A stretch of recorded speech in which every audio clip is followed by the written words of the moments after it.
Milgram's voice drips with pity. An especially violent quake acts as the signal gun. I kick off of the shaking ground, closing the distance between us in a flash. Milgram calmly meets my attack. We exchange fire and cross blades. We go back and forth with no fear, no hesitation, no holds barred.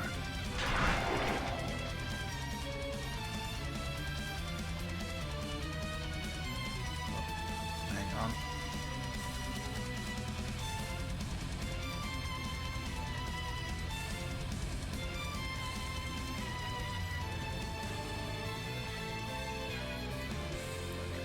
Our bodies are close enough to touch each other. The distance that anti-living dead combatants specialize in. I grip a re-eliminator in each hand. Milgram grips a side pistol in each of his. Our fighting styles are similar. The difference is in strength. With his anti-armor suit, Milgram is capable of using force that far surpasses human limits.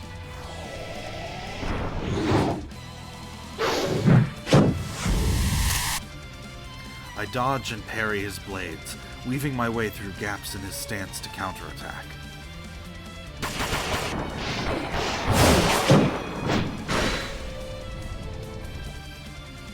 Neither of us will concede. This isn't a battle where others can interfere.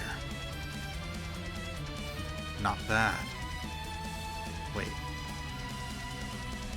I don't know if that's supposed to be me. Oh, it is me. That Okay. is Milgram. Not bad. But you've lost your opportunity.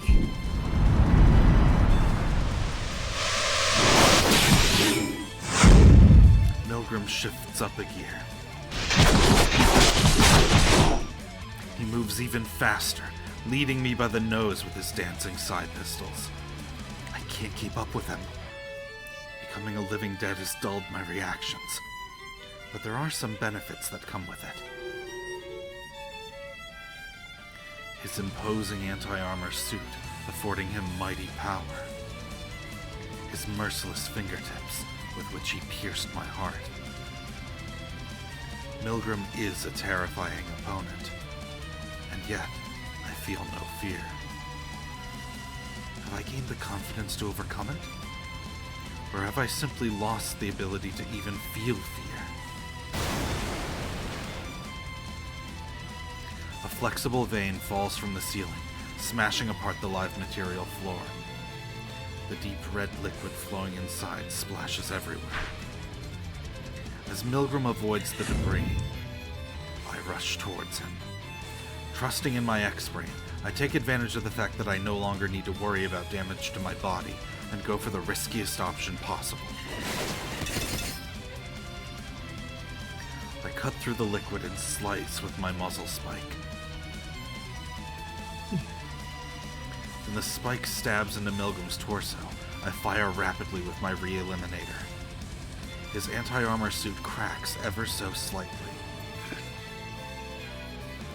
More. I keep the pressure up, rushing Milgram. Milgram kicks the collapsed body of a sad soldier into my path. It's too late to save him. My X-Brain instructs me to shoot him out of the way. But I can't. I know that hesitation will spell my doom. My X-Brain instructs me to dodge the hurled body, but I react too late. I tumble to the floor, taking the full force of the impact. I get up and try to regain my bearings as I ready my re-eliminators. But then I feel a metallic thump on the back of my head through my X-Brain. Don't move. Milgram thrusts the muzzle of his psi pistol against the back of my head. I am a living dead. If he destroys my brain, it's all over.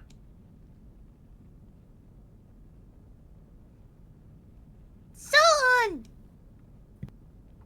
Iria starts to rush toward us, but I hold out my hand to stop her. Am I going to make her sad? My heart can no longer feel guilt. You did well for a corpse.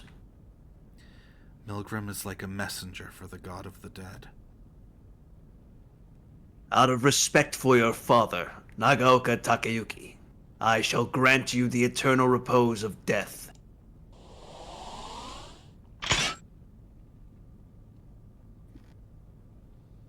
Farewell.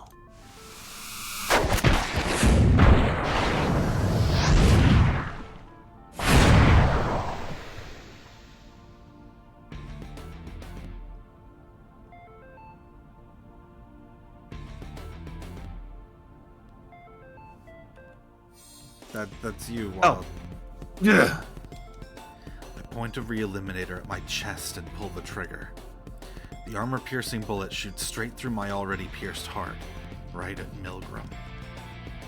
Taking him completely by surprise, the bullet hits Milgram directly in the torso.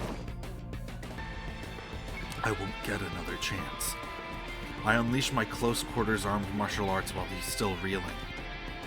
My X-Brain nullifies his counterattacks. Right, left, down, up. I fire at point-blank range to prevent him from moving as I get up.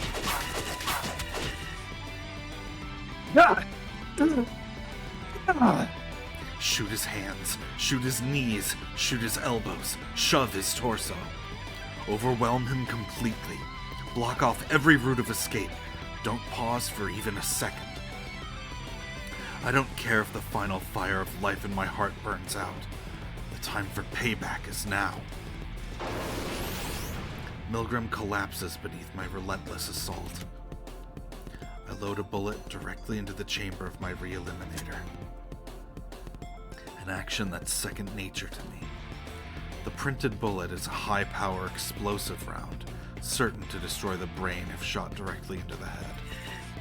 A guaranteed kill, precluding any chance of the body being resurrected as a living dead. I'm going to settle our score, Milgram.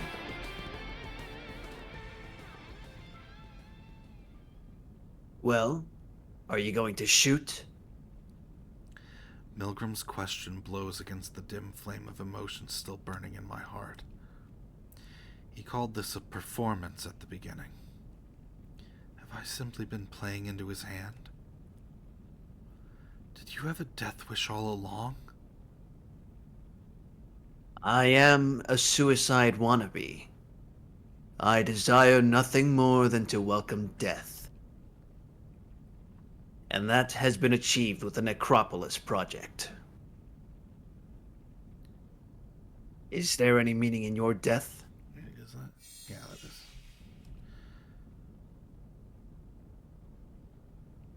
Milgram looks far into the distance, somewhere I cannot see. A welcome death. A meaningful death. Whatever's left of my heart wavers ever so slightly. But only slightly.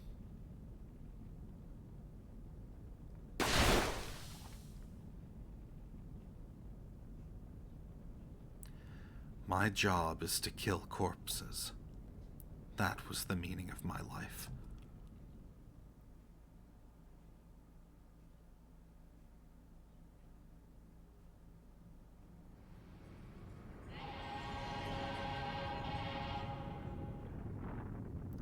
So, fun fact about the Japanese special edition of this game. It came with the replica re-eliminator. Oh, fun. So now I want one, or maybe two, so that I can have a complete set. Fair enough. Who wouldn't? Anyways. The reason Sophia contacted me is clear.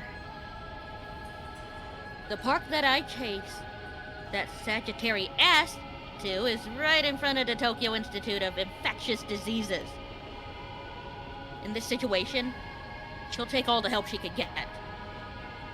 Honestly, I've never been a fan of Sophia.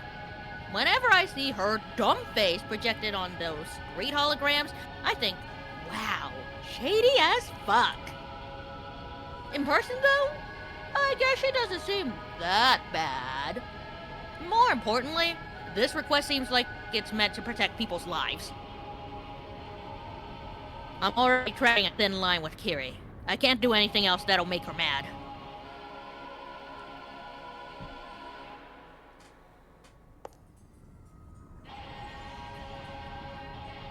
Hello? Anyone there?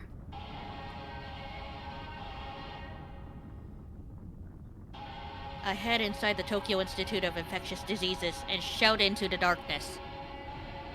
But to no response. They must have been evacuated. I've got no idea how earthquake resistant they make these buildings on the mega float. Biohazards are no joke. So let's get this over with quick. Most of the flexible veins are already corrupted, but this facility must have a standalone system, as the water's still green here.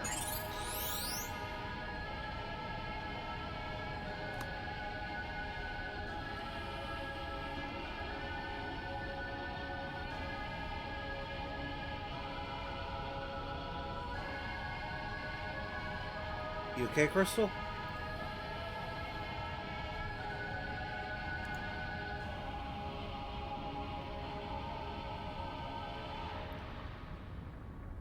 She's muted. She's been banished to the Sorry. fucking Shadow Realm. Yep, Shadow Realm. Don't worry. Anyways, Sophia's given me authorization. I punch in the code as instructed, and in seconds, the thing I'm here for arrives. A glass container filled with a glistening purple liquid. The word scavenger is scrawled in magic marker on the metal frame. Scavenger, meaning an animal that consumes dead organisms, or someone who rummages through garbage. At least that's what my ex-brain tells me. Scavenger, looter, whatever, as long as it does whatever it's supposed to. Since the flexible veins aren't functioning, I have to deliver this thing to Sophia by hand.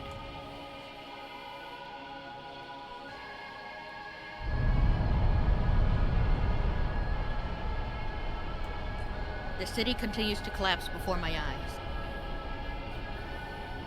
Buildings are falling left and right. Ah, shit. Gotta get a move on.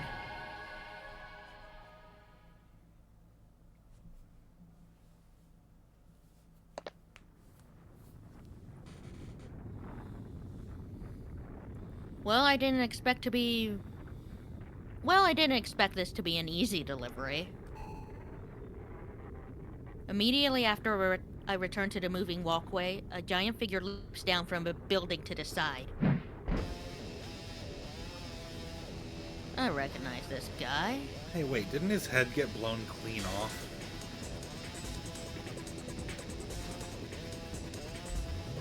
If I'm not mistaken, it's the bastard who was carrying the sunfish on the Yatsukoshi rooftop. But his head looks firmly attached to that fully armored body of his. I could have sworn Tokitaka blew it clean off! Aren't you supposed to be dead? Or do you have a twin brother or some shit like that? I have no brother. It wasn't a serious question. They call me Pavlov. I'll be taking the scavenger. So he knows about it. So he knows about this stuff, huh? The more you want it, the less I want to give it to you, you know. I tuck the glowing violet ampule of scavenger into my coat and rev my rabbit punch. Can you get out of the way? I'm walking here. I refuse. The more you get in the way, the more I want to pass through, you know?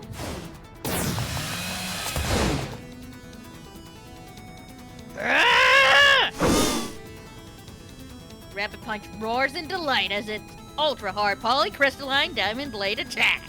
Again, she loves reminding us that it's got an ultra-hard polycrystalline diamond blade. Don't you forget it, I guess. Wait, I missed? 1, 2, 3. The blade whips through thin air. Damn it! This fucker's pretty nimble given his size. Whatever, if you want to keep hopping like a rabbit, be my guest. The conveyor belt's heading where I need to go. If the clock runs out, I win by default.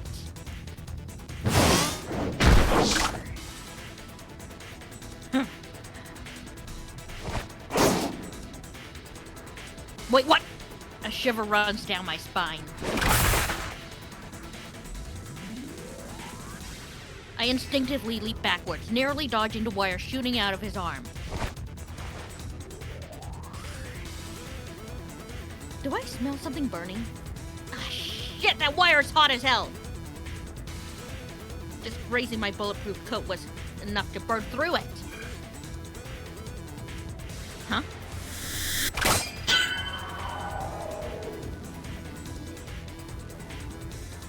Oh shit, I dropped it! Ah! Slapped by the wire, the ampule flies off the conveyor belt and heads to the slow lane. Damn it! The sudden change in speed narrowly throws me off balance as I rush towards it.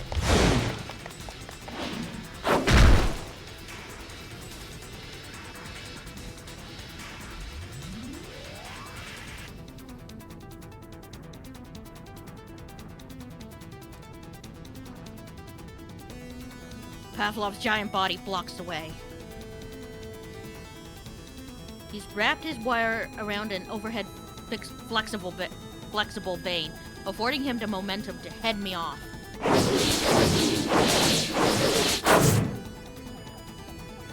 He drops onto the conveyor belt and brandishes the wires coming from his arm. They whip back and forth through the air like nunchucks. CNT wires, super strong threads made of carbon nanotubes, run an electric current through them, and they can burn straight through anything they touch, through remote dual heating. Formidable weapons, but come on! Enough with the performance! I walk into the path of the swinging wires with rapid punch at the ready. The teeth bite into one of the CNT wires, tearing it apart. The shining fragments scatter in the wind of the fast lane. Oh. Looks like a chainsaw is just the ticket here, huh?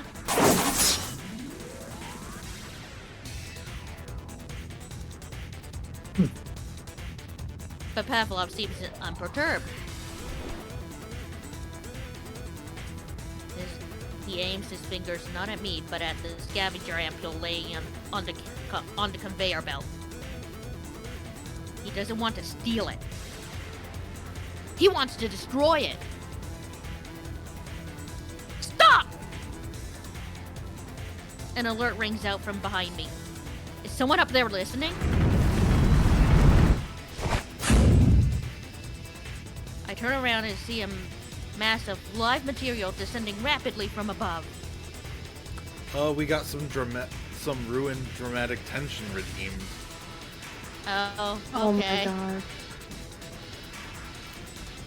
Momo, do you want to take Ethica for this scene? I can try. And I'm going to give the role of Pavlov to Akani. Excellent. Everyone ready?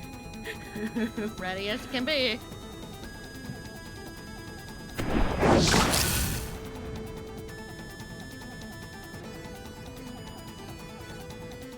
Oh. Oh, okay.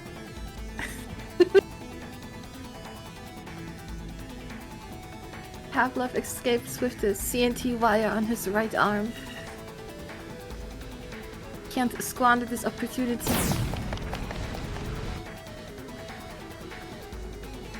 I'm just going to trust my X-brain that the debris won't hit me. I advance forward and reach for the scavenger.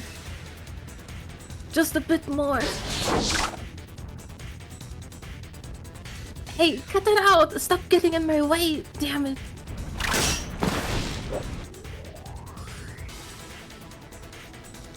The ampule is whacked by one of his wires and rolls onto the fast lane once again.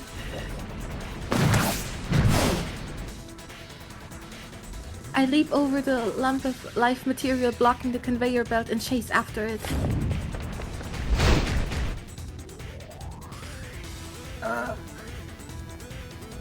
Pavlov follows after too, realizing that the pendulum motion of the wire won't be enough to catch up with the fast lane speed. Damn it! That's Ethica. Oh, damn it!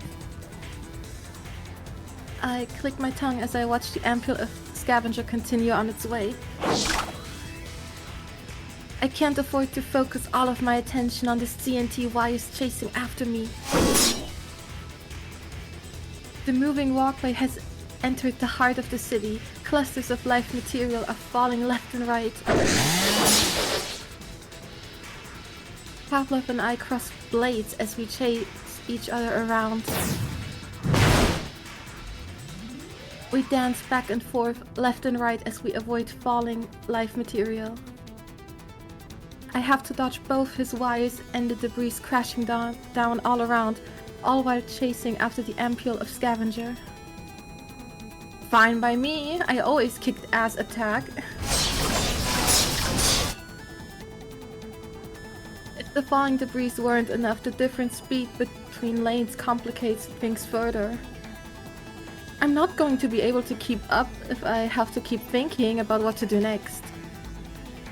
Whatever suggestions my X-brain feeds me, I obey without hesitation. I just gotta trust it knows what to do. Cut, jump, run. Just a bit more.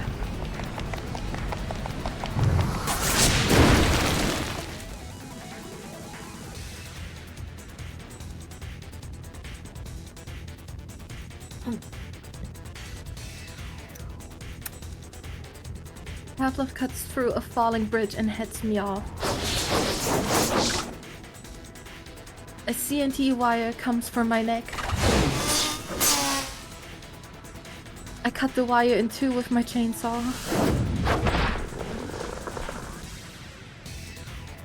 Only for him to grab me by the neck instead.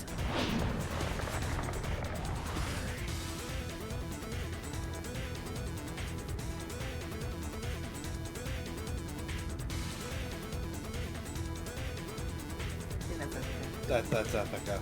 Yeah. This is probably what he was going for to begin with.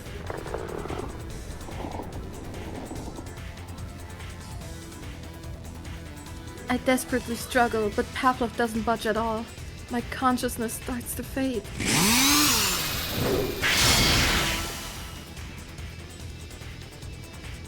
Motherfucker.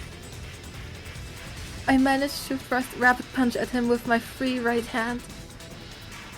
This sure ain't the time to be holding back. Overheat mode, let's go! Forcing myself to maintain consciousness, I stare at the flying sparks.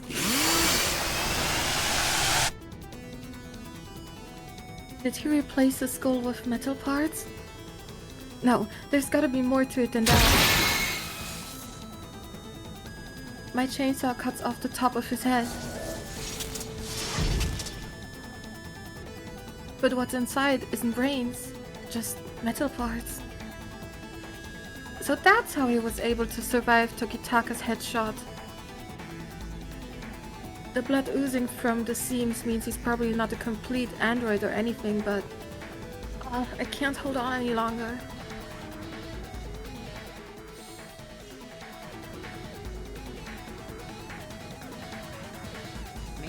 Yep. You've done it now. Having lost his head, Pavlov's voice plays from a speaker somewhere on his body. Oh man, that's where having voice mod would have been good, actually. Oh well. Yeah, I was not prepared for that. None of us were. His hand squeezed tighter around my neck, and I hear a sickening crack.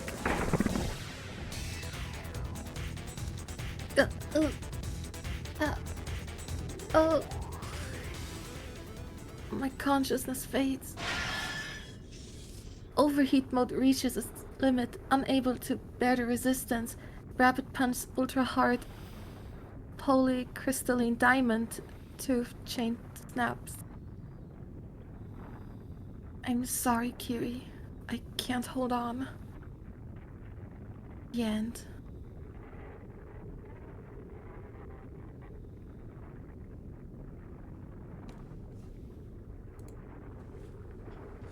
Allow me to rebuild you as I did Suzumi, yeah. Allow me to rebuild you as I did Karasazumi Ryoko. Ryoko? She had a beautiful brain.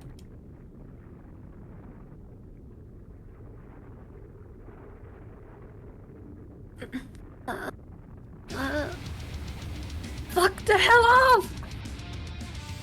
My blood boils with rage. My heart starts pounding, the world comes into focus once more. I haven't forgotten that look on Ryoko's face. I can't let the bastard who put her through all that get off scot-free. Hell yeah, X-Brain. I gotta give you props for that one. An eye for an eye, a tooth for a tooth. Man, Eternal Father picked like one really long scene. I did. And a wire for a wire. I toss a Rapid Punch away. What's left in my hand is the ultra hard polycrystalline diamond tooth chain that snapped during overheat mode. I wrap it around one of the arms that's ringing around my neck. I sink the chain into the gap in his combat uniform and yank it on with every ounce of strength I have.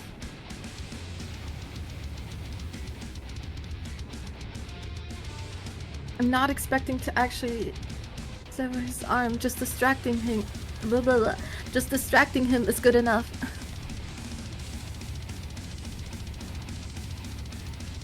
The unexpected counterattack causes his grip on my neck to slacken ever so slightly.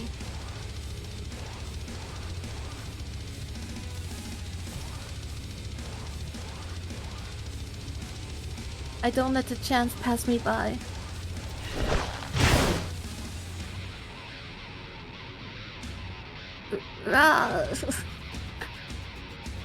I'm sorry, Momo. It's so cute. Oh, good. I kick Pavlov's body away at full force. It feels like my spine is getting yanked out of my neck, but I grin and bear it. The head's like 10% of the human body weight or something. Losing that much at once is gonna make it hard to maintain your balance. Just as I thought, Pavlov starts staggering. Here's my chance.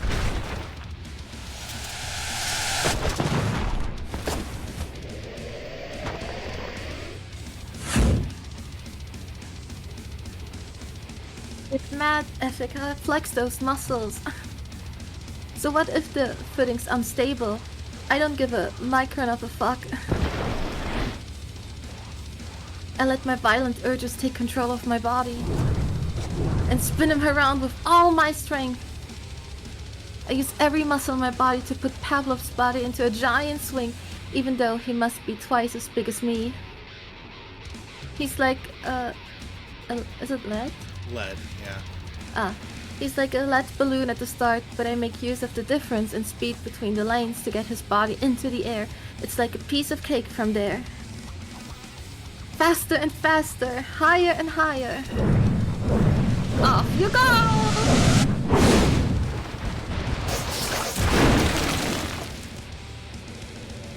As the fast lane reaches the corner, I let go of his legs. The faceless giant flies in a parabolic arc, heading directly for a pile of debris. Just keep flying to the end of the world, pal.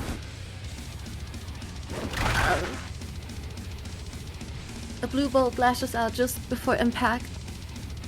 I immediately roll onto the belt, dodging the CNT wire. I gotta admit, that was impressive. I track the wire as it continues past me. It just so happens to hit the ampule of Scavenger. Okay, scene's over. Everyone's voices goes back to normal. Hey, Good job, Momo. True. you did amazing. Very good. I see you getting into it too. Yeah, by the end, she was really getting into it. I know, right? I mean, it's hard not to with Ethica. Yeah, Ethica's just that kind of Yeah. character. Once Ethica contacts Ichihara Tokitaka, he takes position by the wall. Once he confirms his trusty Ogasawara TFD-20 is working properly, he links it to his X-Brain via wire. Precision sniping leaves no room for even a millisecond of latency. The slightest amount of lag can prove fatal. As the town collapses before his eyes, he searches through it with his customized spotter X-Brain. He's already confirmed the location of Karo Suzumi Ryoko, the one woman in all the world who he loves. The target who he must re-kill. His hands quiver as he holds the rifle. Tokitaka takes several deep breaths, attempting to calm his emotions, the most overwhelming of which is regret. How did he not realize sooner that something was off? He knows when it must have happened, the day he and Ryoko had sex in the living room. He lost contact with her for some period of time shortly afterward, and ever since then, he's found himself unable to become aroused by her. In hindsight, it's all too clear. The security system at the agency wasn't functioning properly that day, was it? If only he had paid more attention. Tokitaka surveys the streets below, forcing the regrets from his mind. The corrupted, dusky red Tokyo megafloat is sinking. It's to be expected. The live material stopped functioning. Hordes of energy elites crawl on top of each other as they rush to evacuate. Aso Kiriri leads them from the front, accompanied by sad troops. From this height, Tokitaka has a clear picture of the status of the evacuation efforts. Thank God for Kiriri. There will doubtless be some casualties, but thanks to her, the vast majority of the megafloat's residents should make it to safety. But if there is a god of salvation, then there must also be a god of damnation. Tokitaka returns his focus to the task at hand. The sniper's creed is one shot, one hit. The megafloat shakes incessantly, racked by shockwaves big and small. It would not be an exaggeration to call these the worst possible conditions for sniping. But nevertheless, Tokitaka gathers his concentration, waiting for the time to... Oh, wait, hang on. We've got someone that needs to be banned. Oh no. Farewell, Total Pigeonhole. Fare thy well. But nevertheless, Tokitaka gathers his concentration, waiting for the time to come. Normally, firing while prone is ideal for sniping, but Tokitaka maintains a standing position. While reinforced bodysuits can control the trembling of the body, no stabilizer can compete against solid ground. But it's a different story if the ground itself is trembling. Tokitaka's X-Brain synchronizes with his reinforced bodysuit. Oh, Eternal Father, it was just, hey, you want to buy viewers? Take a look at this shit. So, no. No, Just immediate no. absolutely not. It starts to absorb the trembling of the Tokyo megafloat.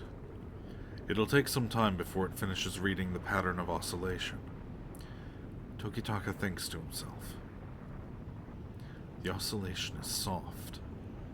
Smart material fluidly changes shape in response to electric stimulation, but in its inert state it is relatively hard.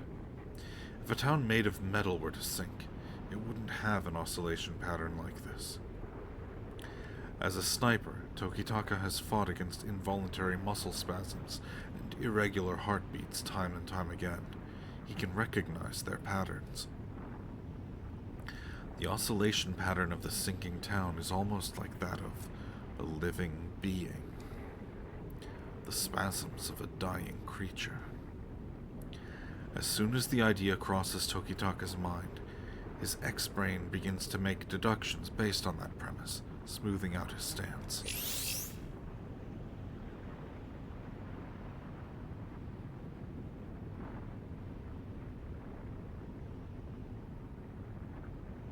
Wild? Is that even getting picked up on my microphone? No. Oh, God. Tokitaka mentally prepares himself and chases after the signal. He easily finds his target. Karasuzumi Ryoko is being carried by a giant forged in the likeness of a centaur. There's a gas being emitted from a large unit on the giant's back. It must be Lemure's gas. Ethica's conjecture has proven correct. The giant hi-fi carrying Ryoko as it gallops through the sinking streets.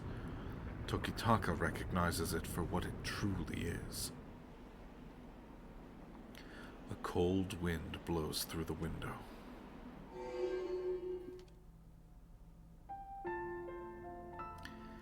Ichihara Tokitaka's father was a necromancer, which is why he despised him.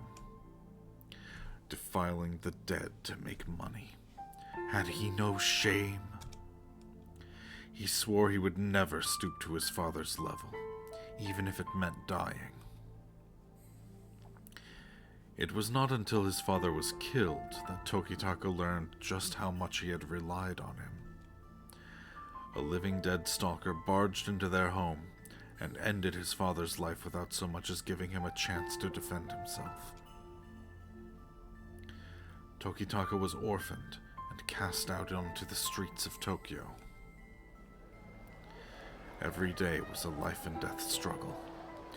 Cold winds and hunger pangs gnawed away at him.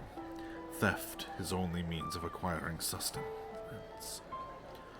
All the while, he searched for the living dead stalker who killed his father. To take his revenge, or to give his thanks. Even he did not know the answer for sure.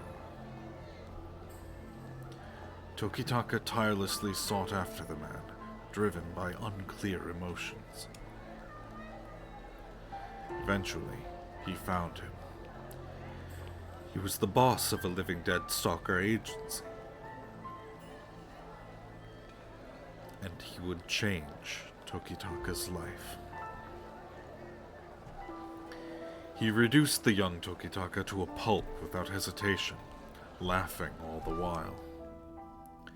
He commanded Tokitaka to live with him at the agency, saying that he would look after him from now on, that he would train him in CQAMA.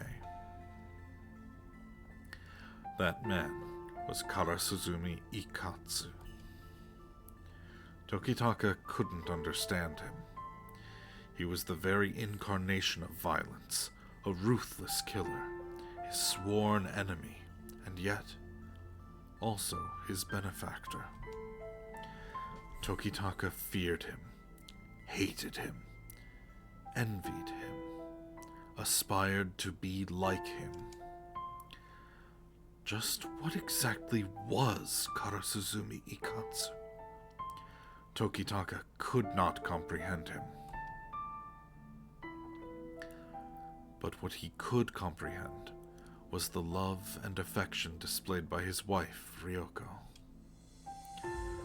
For the first time, Tokitaka felt as if he were wanted, as if he were part of a family.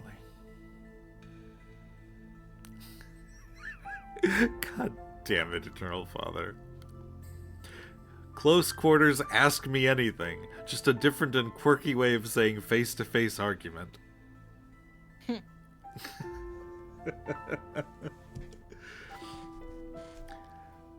She was the one who tended to his wounds after his first encounter with Ikatsu. The one who taught him that it was okay to cry. The mother he never knew. But Tokitaka wanted more than that. He wanted to have her not just as a mother, but as a woman. He wanted Char her... Aznable. Wait, why did he say that?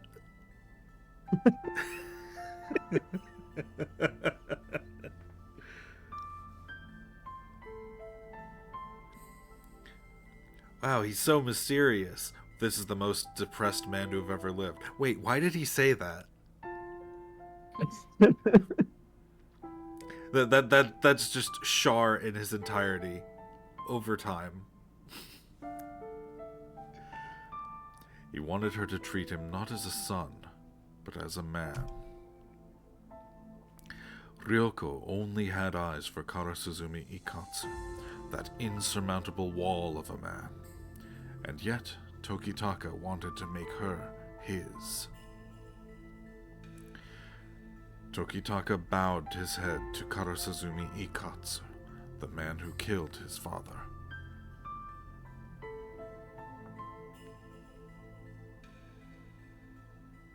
Oh, is this Tokitaka? Okay. Yeah, but child Tokitaka, so be child. Teach me close quarters armed martial arts so that I can kill you. He begged. Upon hearing that, Ikatsu gave a hearty laugh and said, "Feel free to kill me anytime, kiddo."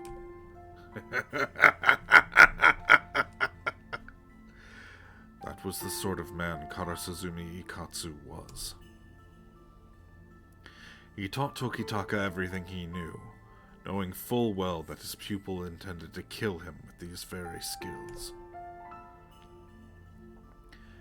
Tokitaka spent sleepless nights training, not to avenge his father, not to defeat Karasuzumi Ikatsu,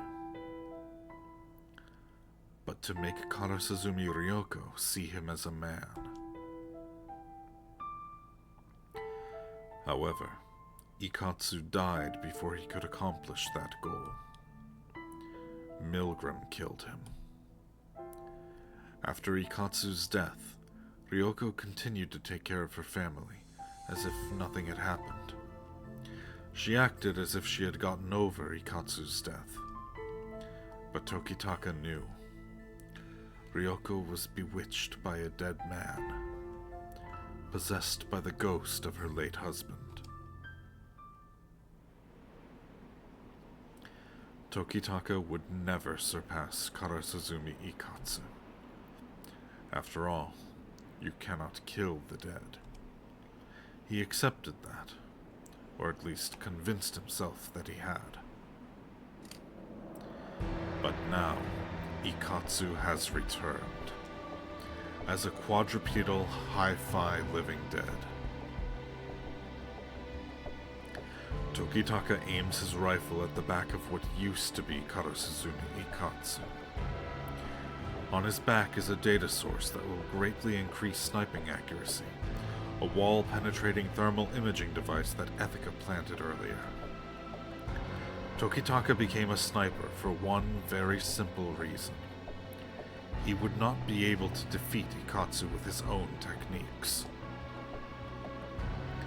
His X-brain has cancelled out the oscillation of the megaflute. Wind and gravity are both non-issues. Karasuzumi Ikatsu reaches out to his wife. Karasuzumi Ryoko smiles at her husband. Not even the sight of that can hinder him now. He counts his heartbeats, takes a deep breath, and slides his finger onto the trigger. It's time for him to settle this. Not to avenge his father. Not to defeat Karasuzumi Ikatsu. Not to make Karasuzumi Ryoko see him as a man. But for his own sake. He fires. The bullet cuts through the air, striking its target. Ikatsu's head explodes. Living dead, re-killed. Ryoko doesn't look at Tokitaka. She doesn't fear his rifle. She buries her face into the dusky red remains of Ikatsu's head. She embraces his body, making no attempt to escape. Tokitaka's body moves on its own.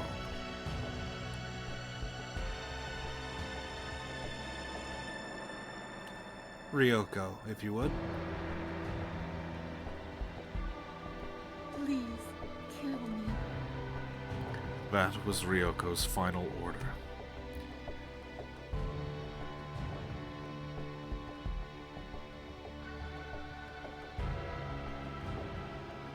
Wild, if you would.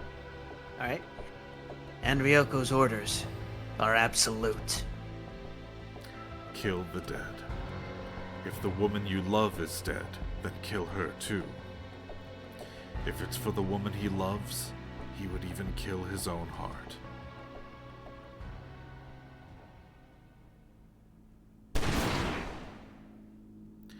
His aim is perfect, even through the tears. That's so sad. That's really sad.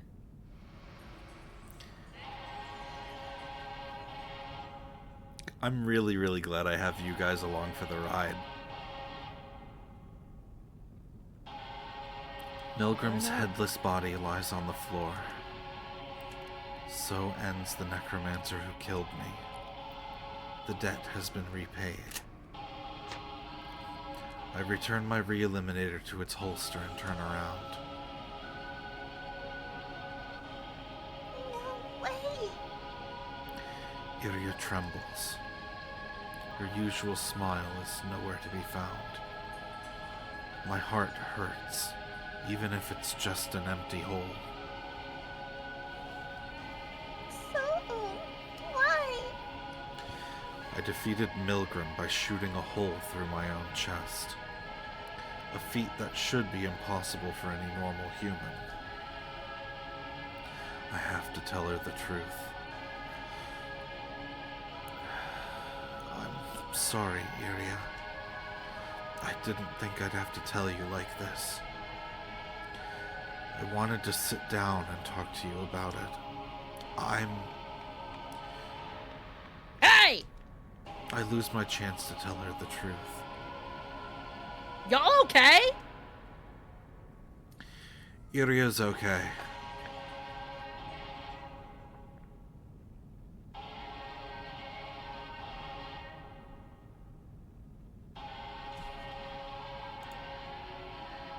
That's sorry. Oh, good. Where's the scavenger? Sophia rushes towards Ethica. Scavenger? The thing Sophia told me to bring. This good? Ethica holds out a purple liquid in a glass vial, but it drops to the floor and shatters. Huh? The reason is obvious. My hand is gone? Cut it off. Sophia suddenly shouts. Cut off your left arm. I don't understand what just happened, and I doubt Ethica knows either. But the X-Brain makes its decision. Understanding that something abnormal is going on, Ethica does as instructed without hesitation. She picks up a bayonet from a fallen sad soldier and swings it down hard at her own arm. Ah! Ethica's amputated arm falls to the floor and immediately loses its form, melting into a black liquid. My brain can't keep up with what's happening. That liquid is scavenger. Sophia says, a resigned look on her face. It contains a genetically modified bacteria that eats away at human corpses that have lost immune function. So you're saying that she's... I already know the answer. I look at the stump of the arm Ethica amputated. Out drips dusky red blood, the mark of the living dead. No! No! No! I can do nothing but watch from afar as Iria collapses to the ground. Her scream is swallowed up by the noise of the collapsing megafloat.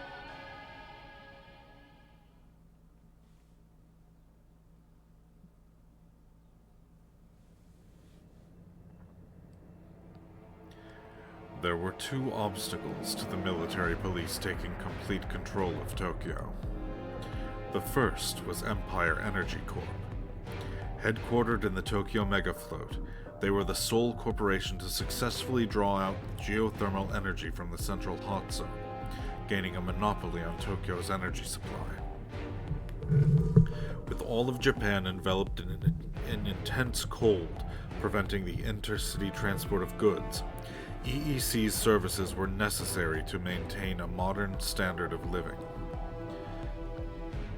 Major General Kibanohara Hokoyasu's plan was simple. By allowing Milgram to commit acts of terrorism against Empire Energy Corp, he would cause the energy elite to lose influence. The enemy of my enemy is my friend. Hey, Akani, Iria's there too. She counts. I mean, from the original group. Like, Konsu is still there. She counts. I mean, she's not technically part of the agency, but you know what I mean. I meant the agency.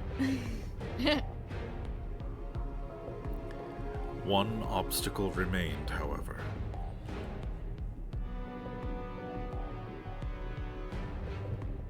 In the pouring snow, a white wall towers over the shore of Tokyo Bay. Amachi Robotic Industries founder Amachi Juichiro collected all of the smart material he could find in Tokyo to create this mad castle, the fortress. Major General Kibanohara calmly looks down upon the white castle from aboard his gunship Vulture.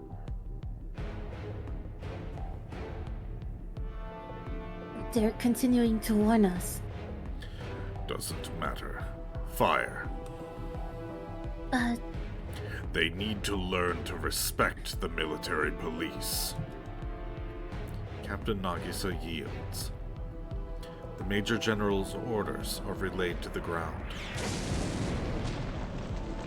A dazzling light engulfs the area. A simultaneous blast from a line of gray chameleons in front of the fortress. Smart material is capable of self-repair, but the overwhelming heat output of the coordinated gray chameleon strike burns through the White Castle's wall.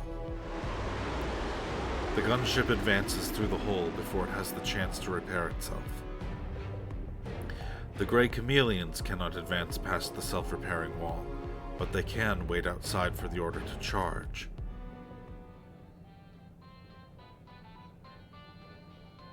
It's an amusement park? I'm looking at the Christmas lit up elephant on the right. Sexy. And now I'm noticing that the one on the left is holding a candle and a whip. Nice. Yep, that's the fortress, alright. Kazuma is taken aback by the sight. It's like something out of another century, another world entirely. Built inside the white walls is an amusement park filled with joyful music and the cheers of children. This is a reproduction of a 21st century amusement park. back when hopes and dreams still existed on this earth. No way. I've never even heard of a place like this. Kazuma mutters in blank amazement as she looks down upon the cheerful smiles of the families lined up at the attractions. Hokoyasu himself had only heard of this place from a coworker in passing. This is his first time seeing it with his own eyes. Those are all sexoroids. Sexoroids? Those faces so full of joy. They look just like humans, don't they? The perverts who patronize this place can select any of them that they want to spend the night with. Oh. Kazuma finds herself at a loss for words. Is there any point in constructing such a huge amusement park just to display sexoroids? She's heard murmurings of Amachi Juichiro's eccentricities, of course, and knew that the fortress was a playground for rich sexoroid addicts, but all of this? As the vulture flies toward the central castle, a communication signal suddenly cuts in. A direct line. After a brief exchange via his konri, Major General Kibanohara gives an order to the cockpit. Land. The gunship touches down on the giant castle in the center of the amusement park. Wild, remember that you are going to be Amachi. Right. Major General Kibanohara disembarks, taking his best Special Operations Group members with him. Not a moment later, a huge number of humanoid operating machines surround them. The might of Amachi Robotic Industries on full display. One of the security robots speaks. Its voice is that of an old man.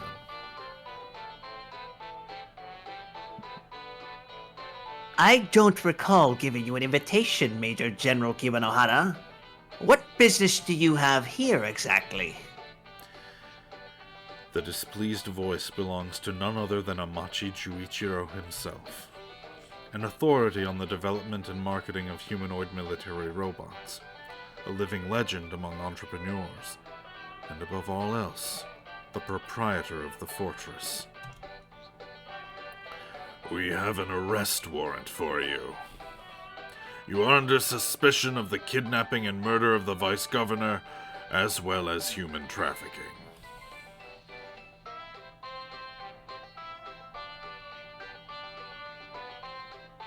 Unfortunately, Major General, we exist outside of the jurisdiction of the Japanese government. Captain Nagisa, go ahead.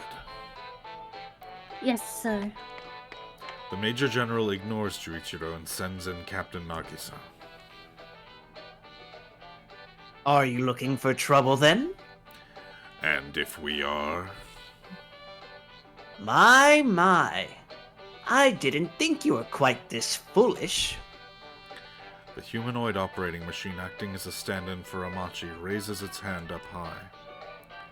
Underneath the fortress is a humanoid operating machine factory that utilizes waste resources from the landfill it stands on.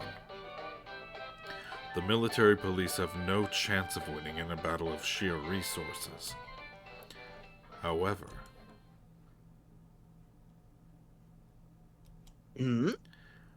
Amachi's confusion is clear even through the speaker.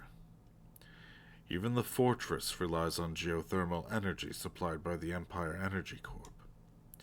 After confirming that the maintenance system wasn't functioning due to the AAS outage at the Tokyo Megafloat, Hokuyasu severed the hot pipe leading to the fortress. Their private power generator may hold out for a while, but there's no need to worry about Amachi overwhelming them with numbers.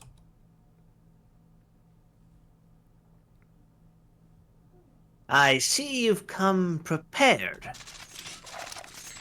Every security robot in the area levels their guns simultaneously.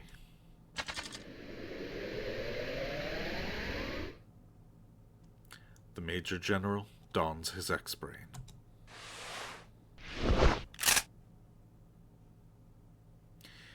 In his hands are 2 pistols with muzzle spikes attached. Re-eliminators. Here stands Kibanohara Hokuyasu, former commanding officer of the Close Quarters Armed Martial Arts Training Unit.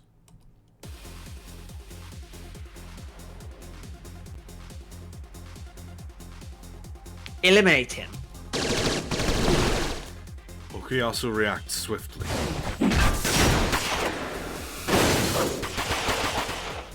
Taking the vanguard, he rushes at the security robots with fists of steel, forged in the fires of anti-living dead combat. One by one, his opponents are reduced to scrap metal. Seeing their leader gallantly charging forth invigorates the members of the military police, spurring them forward. Their target, the flesh and blood body of Amachi Juichiro. Hokuyasu heads into the main building of the fortress, aiming for the top floor. There are far too many enemies for him to take them on all on himself, but... He has an elite warrior covering him from behind. Gijo Mitsumi's ultrasonic vibro katana tears through the security robots as easily as cutting flesh. The two of them cover each other's blind spots as they take down wave after wave of security robots. The way you fight is ugly. So be it. Hokuyasu cast aside any aspirations to beauty long ago. He takes only pride in his methods. He pushes forward, ever forward. Stained with blood and with sin, his two re-eliminators serve as proof of where he stands and who he is.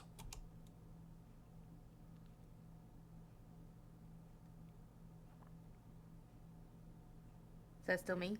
Yep. Okay. Hokuyasu.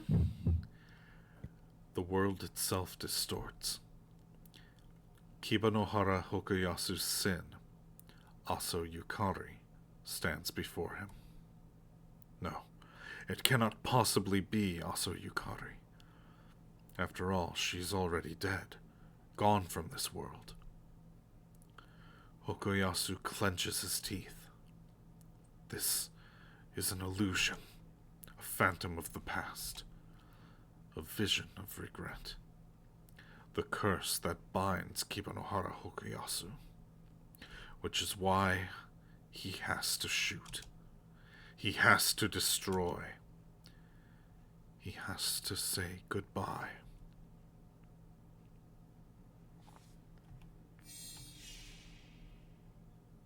Forgive me.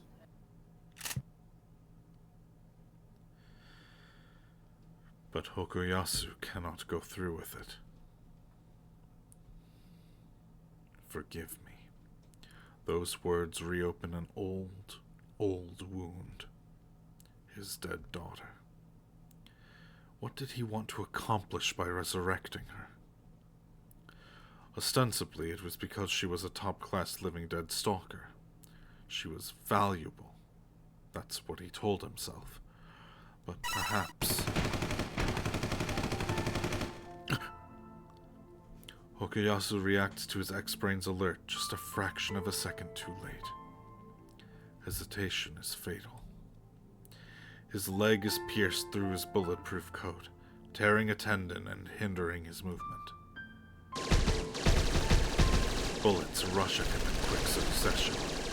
One through the shoulder, one through the stomach, one through the chest. His body is slowly being torn apart.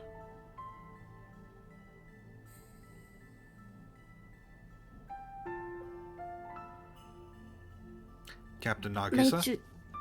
Major General Kibanohara. The smart material wall must have been breached. He can hear Captain Nagisa calling through the communications line, but help cannot possibly make it in time. As his vision starts to fade, Hokuyasu gazes at Yukari. And as his consciousness starts to fade, he thinks of Ethica. Is it Yukari who needs to be forgiven? Or is it Hokoyasu himself?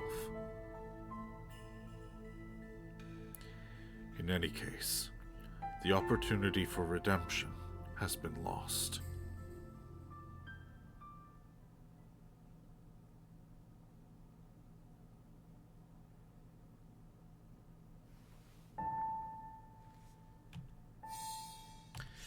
Ethica.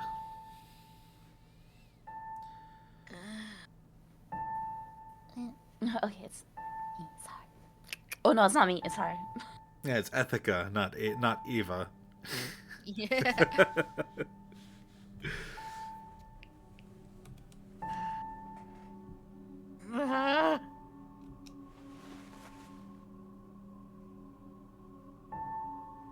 I open my eyes. I'm in a hospital room. This must be the military police hospital.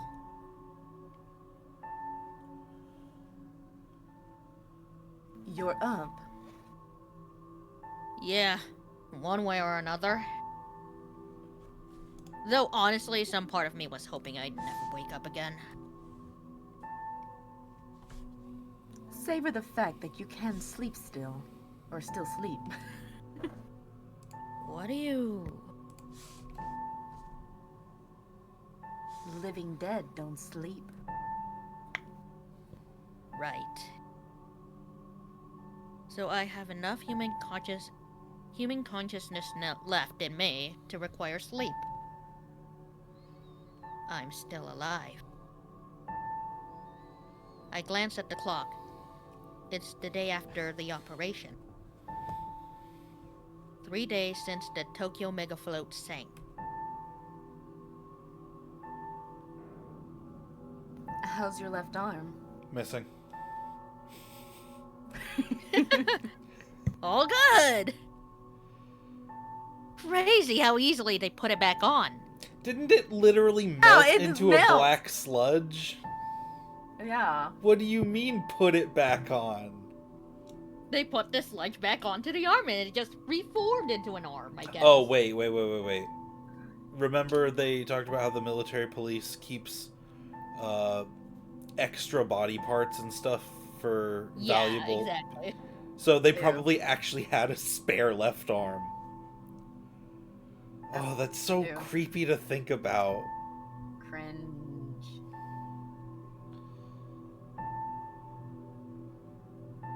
That's how it will be now. Well, like, I knew that, but it's still hard to come to terms with. Of course, I know that this is my arm. Living dead stalkers have their DNA submitted to the military police, so it can be used to help treat them in case of an emergency. No need to worry about rejection. No need to worry about rejection if you're transplanting their own body parts. Not that you'd have to worry about that with a living dead either way. You could pick up an arm from any corpse lying around and attach it to me. It would function just the same. With how sparse resources are in Tokyo nowadays, it's more cost-effective to stitch together a hi-fi than procure a humanoid operating machine. Yes, it is convenient when you think about it. I'm sorry I kept quiet about it. Don't be. I'm sure you've blamed yourself enough already. Out of curiosity, what does Mitsumi's voice actually sound like? 黙っていてすまなかった Okay. I was just curious. All good.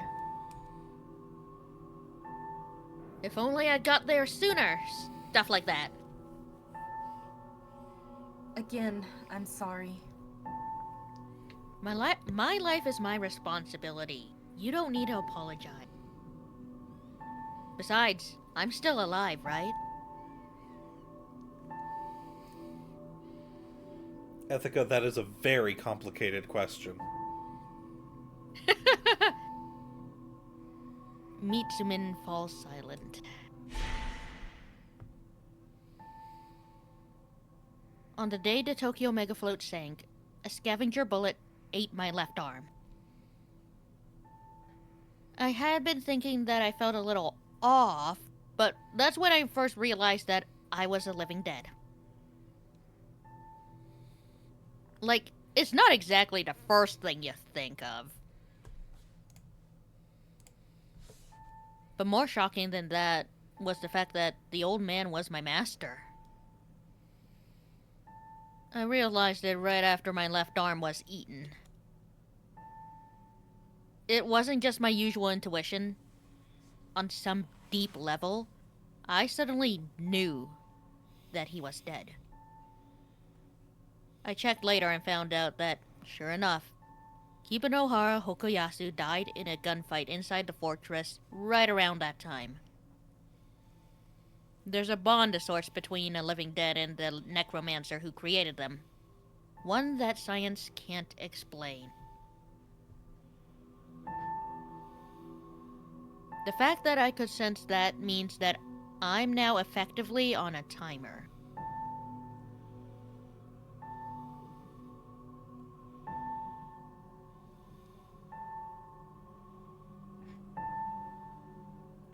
Going by the usual time frame, you have about another week of human reasoning in you.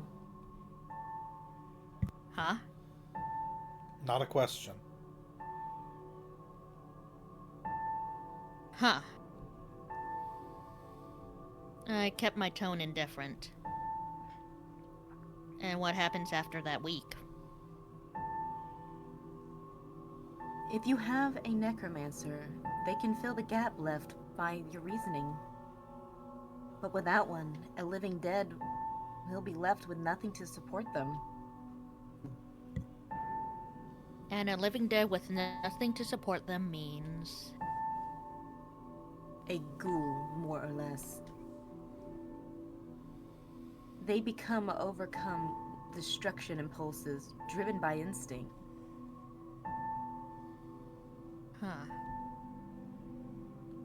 I knew all of this, of course, but having said it to my face like this, dings. You're strong. You've trained your body and have keen reflexes. You're skilled at handling weapons. Physical skills like these remain in the subconscious and do not degrade significantly. So you're saying that if I get out of control, I'll be dangerous? Mitsuman looks at me fixedly. Kibanohara, assuming you don't mind. Nah, don't worry. Knowing what she's about to propose, I cut her off. No matter what happens, I'll always be good old Ethica. I won't lose my mind that easily. Of course. Beyond the pipes, I can see a view of Tokyo. Just how much longer will that view keep striking me as beautiful? For now, at least, I'm still myself.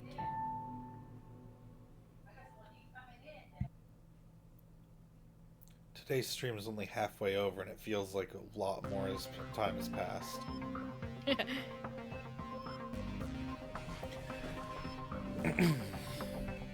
Also, Kiriri has a promising career ahead of her, having already attained the rank of Major in the military police.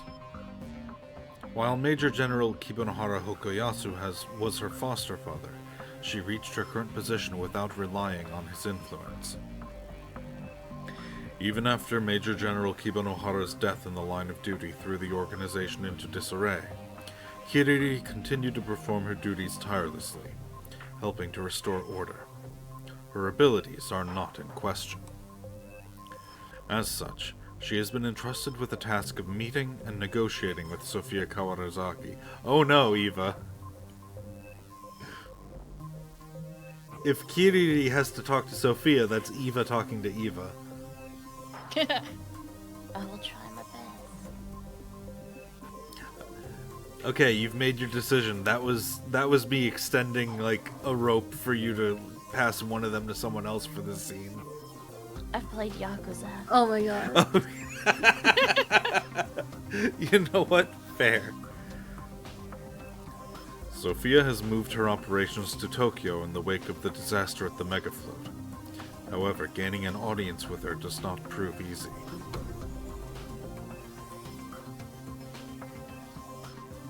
I was hoping to meet with Miss Karazaki. Miss Sophia is occupied. You should be grateful that I came all the way here.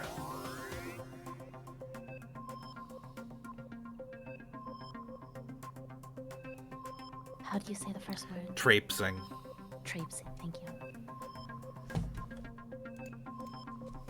Traipsing through Amehoko, letting loose the dream. Give me 1 second. Good morning. Good morning to me. It's not morning for you guys. You haven't had a whole lot of reading today, so it's fine.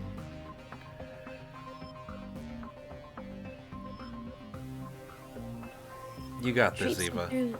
yeah, thank you. Traipsing through Amehoko, letting loose the dream of the Red Chamber, making appearances in the elderly disposal ward. Miss Karazaki does appear to be making the best of her time here in Tokyo. Yes, as I said, she is occupied. We are also quite surprised by Miss Sophia's firm commitment to experiencing the civic life for herself. The exchange is heated. Both parties seek to gain the upper hand. I would like to thank you for your cooperation today. Had it not been for your assistance, countless residents of the Megafloat would have lost their lives. We ought to be thanking you. Protecting the lives of the people is our job. We simply did our duty. Almost all of the 50,000 energy elite were able to escape the Tokyo Megafloat. Thanks to Kiriri's quick maneuvering, casualties were kept to an absolute minimum. This may not have been enough to summon Sophia, but her right-hand man did show himself. Is the move going along well? There's a clear difference in culture. We find it quite hard to tolerate this environment. Tensions run high. I hear there's a plan in place to redevelop the area around Ikebukuro CPC. You pick up on news fast, I see. Staying informed is vital. Revealing this to him is meant as a display of trust. Balance must be restored between the military, police, and energy elites to ensure Tokyo's stability. The land in that area is the easiest for us to acquire via legal means. SAD's power is great, but limited in scope. We lack the manpower for large-scale operations. With the death of Milgram, their spiritual leader, necromancers will be lying low. We considered this a prime opportunity to go on the offensive. It seems our interests are aligned. Indeed. High-ranking living dead stalkers such as Gijo Mitsumi have elected to join forces with the military police. If SAD too chooses to provide assistance, the dream of eradicating the necromancers entirely could very well become a reality. The city will change. The Megafloat's sinking marks the failure of the Rebirth Project, but at the same time signifies a new dawn for Tokyo. Kiriri is certain of this.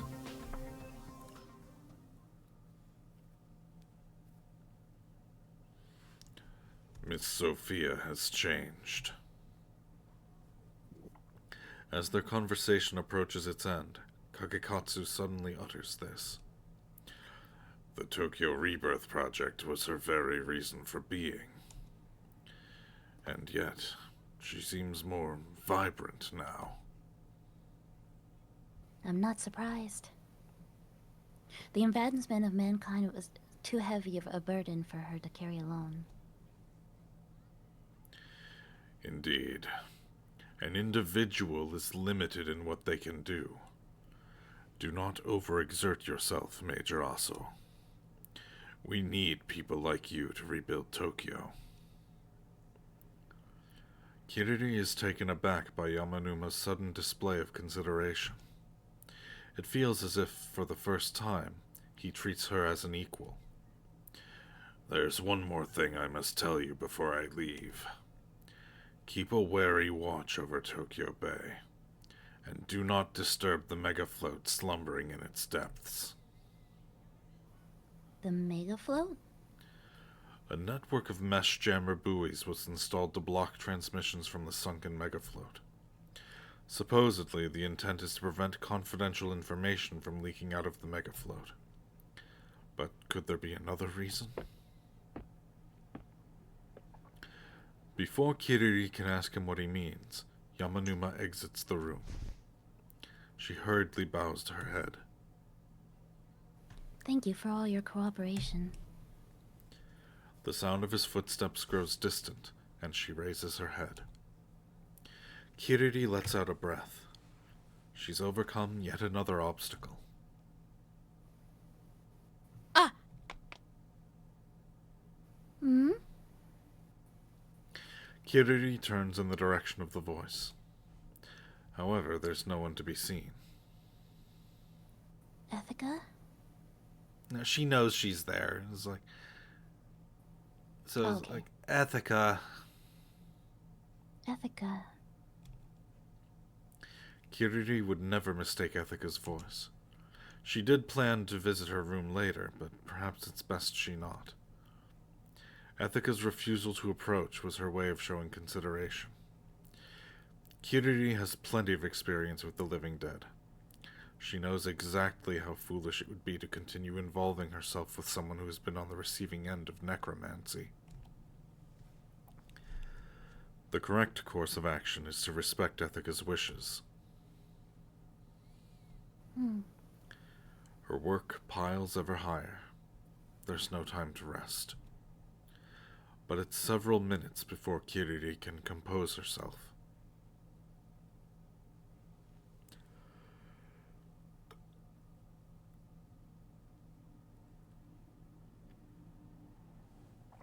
The living dead have no need for exercise or nutritional intake. Lemures allows the human body to operate without any external energy sources. How exactly it works remains a mystery. One theory claims that it converts mental energy into kinetic force. Of course, nothing of the sort has been scientifically proven. It's all baseless conjecture.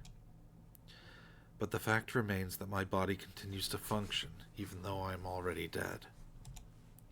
There's no escaping it. I am dead. It won't be long before my humanity fades away. What should I do before then? Time passes by all too quickly, the deadline approaching second by second. I gaze at the clock. It's exactly 12 o'clock. My conry vibrates. Tokitaka devotes himself to accuracy when it comes to numbers. One can trust him to be perfectly punctual, as long as he hasn't just woken up at least. It's time to eat. Exactly what I was expecting to hear. I head down for breakfast.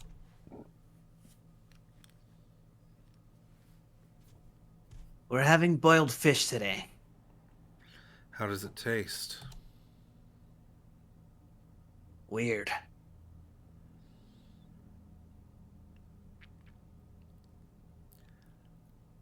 It's fucking weird, Zone. At least he was honest. I'm noticing that the eggs appear to be burnt. The rice appears to be burnt. Everything is burnt. Weird. Eternal Father, Tokitaka has more than the numbertism. He has a number fetish. He actually gets off on them. Well, not on them, because numbers are kind of a conceptual thing, but you know what I mean. I can tell that Tokitaka's grimacing unpleasantly.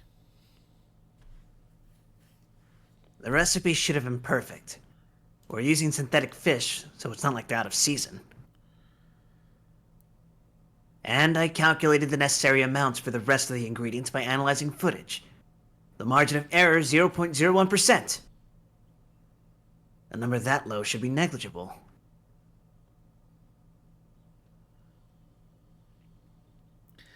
Tokitaka looks as if he's praying to the god of numbers. I can't recreate Ryoko's flavor! That's a shame.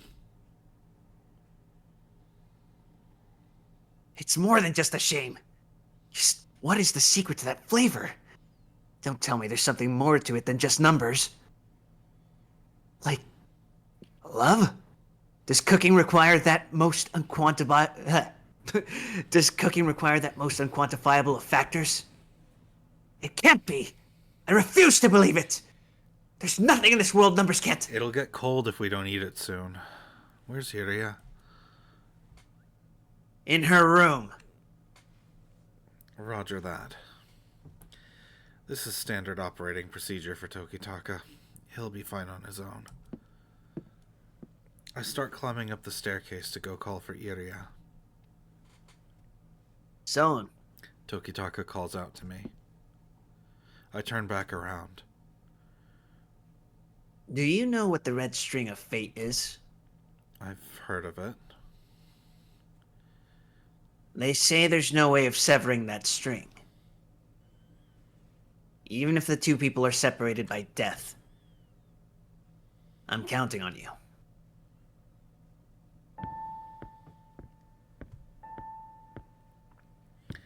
I don't know how Ryoko died, but seeing how Tokitaka is intentionally avoiding touching on it, I'm sure he's come to terms with it in his own way. It's a little heart-wrenching watching him try to take Ryoko's place like this, which is proof that I still have a heart, I guess, for now.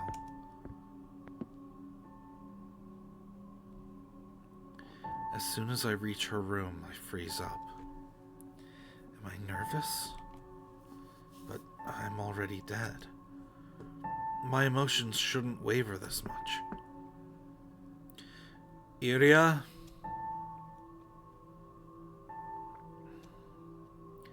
Iria? Are you there? No answer comes. I use my Konri to check the vital signs inside the room. Nothing seems out of the ordinary. Iria is awake and should be able to hear my voice. Tokitaka made lunch. You need to eat something. And if you'd like, you can eat with us. No reply. She's been like this since the day the Tokyo Megafloat sank. Shut off in her room, refusing to come out. Should I keep trying to get through to her?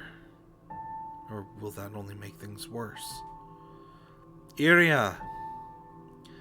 I don't know what's going through your mind or what I can say to make things better. If I hadn't died, would I have been able to get you to come out of your room?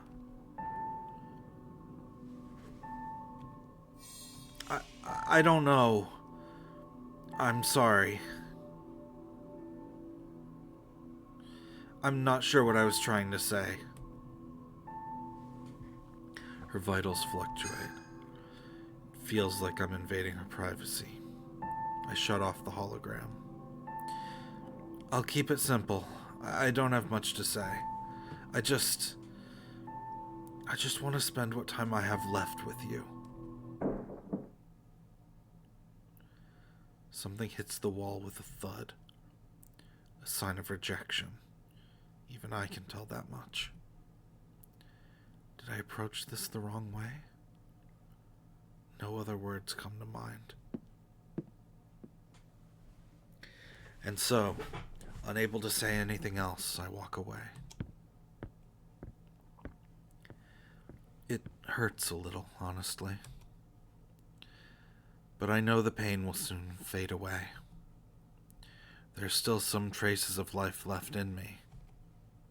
but little by little, my reason will give way to instinct. Once I'm no longer human, there'll be no reason to feel pain.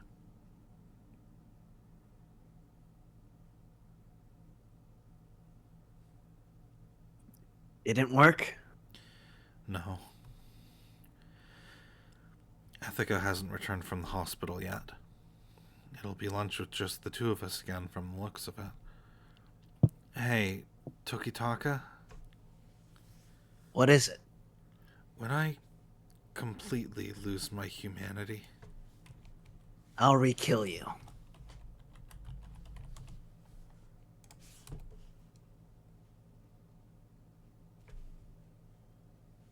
Who else is going to? thank you. Don't thank me. It's my job. But forget that. The food's getting cold. He hands me a plate with some deeply colored boiled fish. I pick at it with my chopsticks and carry it to my lips. How is it?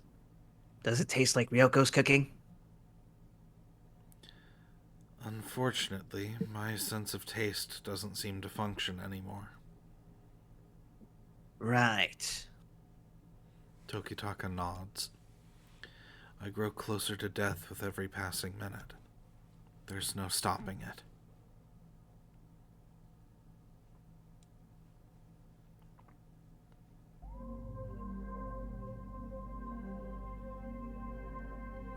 Iria sits crouched in the dark, hugging her hands and knees. Her gaze is fixed on her quandary, where her tone graph shines. Before her eyes, the network of Tokyo glimmers in rainbow colors. The shimmering lights shift by the second, never assuming the same form twice. Iria gazes at them absent-mindedly, her consciousness drifting. Simply drifting. Because she mustn't think. She mustn't think. She mustn't. Because the moment she does, her consciousness will snap back to the past. To that dim memory she caught a glimpse of in the Tokyo megafloat.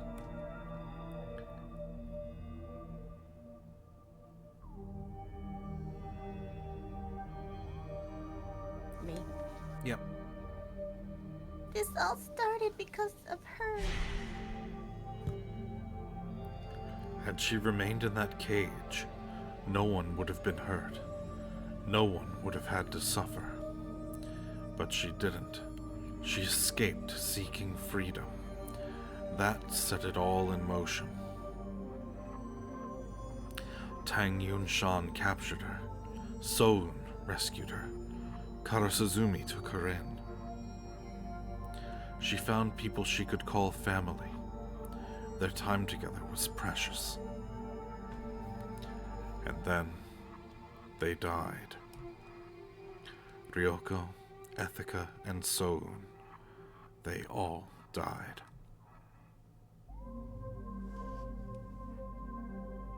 It's all my fault. If I'd have just stayed there, they would have all been safe. She's spoken these same words many times now. They've ceased to hold meaning, simply surging forth again and again. She doesn't want to think. She doesn't want to do anything ever again. If only she could silently fade away. Iria?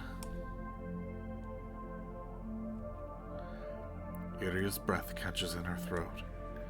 Iria, are you there? She tries to plug her ears, but she hears it just the same.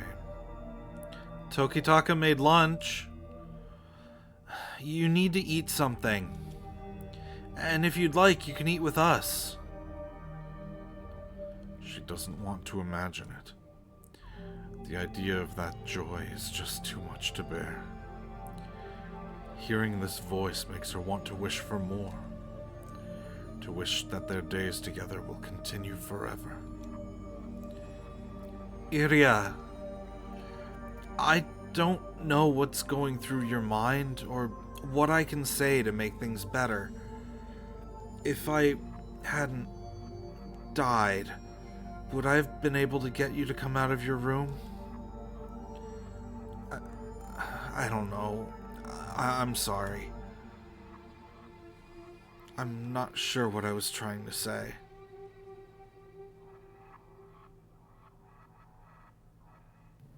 I don't care. I don't want to hear it. Just stop. The happiness we share will never return. Now there's nothing to be gained but pain. I'll keep it simple. I don't have much to say. I just want to spend what time I have left with you. Iria can't stand it anymore. She grabs her alarm clock and throws it. It hits the wall with a loud thud, and after that, there's only silence. The voice on the other side of the door trails off.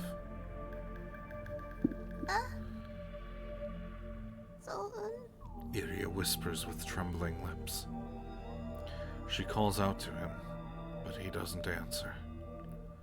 She chose this. Iria curls up into a ball, trying to shield herself from the icy winds blowing against her heart. She covers her ears and squats down, staring into her Konri.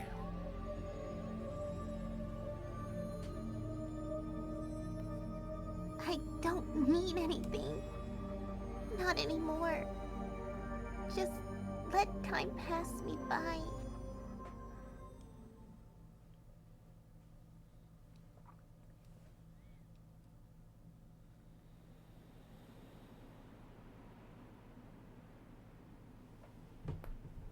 I take the office coelacanth to the ghetto. The area is snowy as ever, but the gazes of the residents direct at me feel somehow softer than usual. It's probably just my imagination. As the living dead's emotions degrade, the body's capacity for modification and resistance to pain increase. Still, the general consciousness that is a living dead's overall Still, the general consensus is that a living dead's overall combat prowess is reduced compared to when they were alive. My senses are dulling as we speak, in other words. Mental degradation, a slow, gradual death.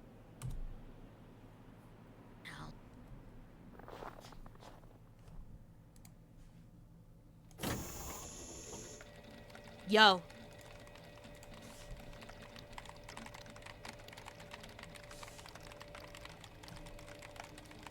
Hey.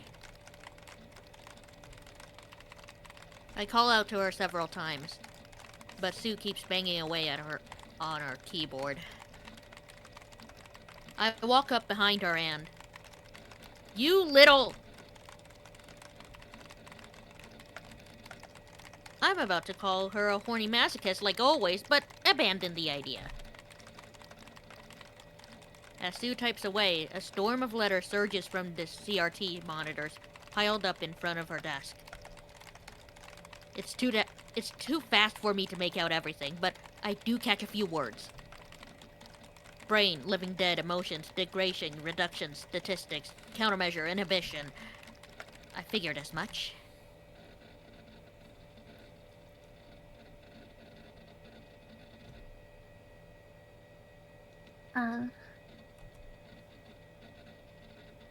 Ethica.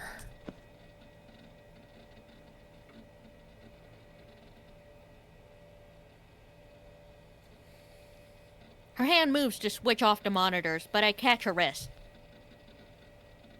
You knew I was dead.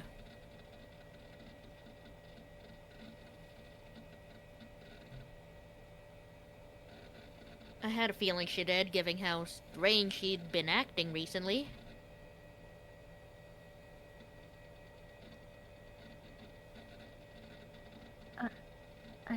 didn't want to have sex with you. That's when I realized. That's crazy. I see. That time when I asked her out on a date,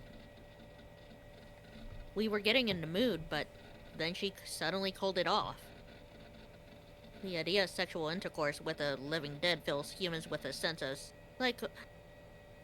of physiological revulsion.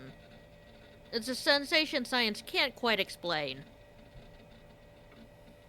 That ever so narrow but endlessly deep ravine that runs between the living and the dead. I didn't ask her why at the time, but I guess she's known I was dead since then. Oh, come on. If you knew all along, you could have told me. Yeah, I didn't know it myself until just recently. Yes. Kiriri, let me know the details. The situation was a jumbled mess between Ryoko's funeral and my body's maintenance, but apparently Sue stuck to her usual routine. To her, gathering information is just second nature. Sorry. I think that's Oh no, it is. Hmm? What's wrong, Sue? Sue falls silent. She hangs her head and rubs her eyelids a little.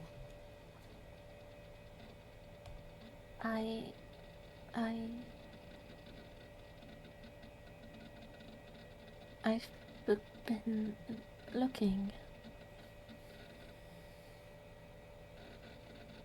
Looking for what?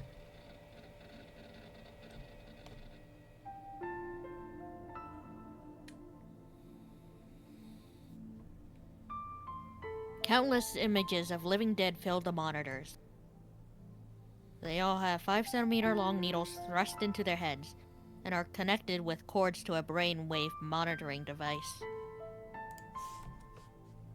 I recognize the background. Snowbound Nirvana's basement. The dates on the images were all within the past week.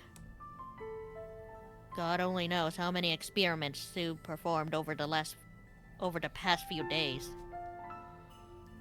Way too much of a workload for a single person. At this point, I finally realize it. Sue's face is even paler than usual. Cans of crazy dragons litter the floor around her. She hasn't slept this whole time, has she? She's been desperately searching for a way to make me and Soon human again.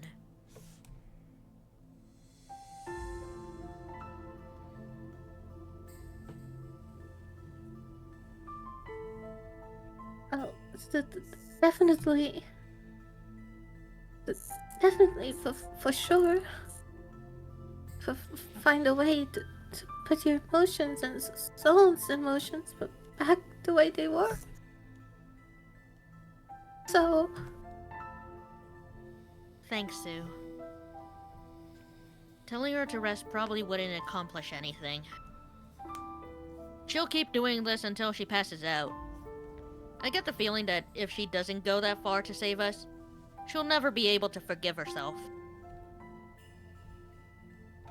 But why? Listen, Sue. I won't ask you anything. But if you want to talk, or feel like you can't handle it, call me anytime. Say the word and I'll be over.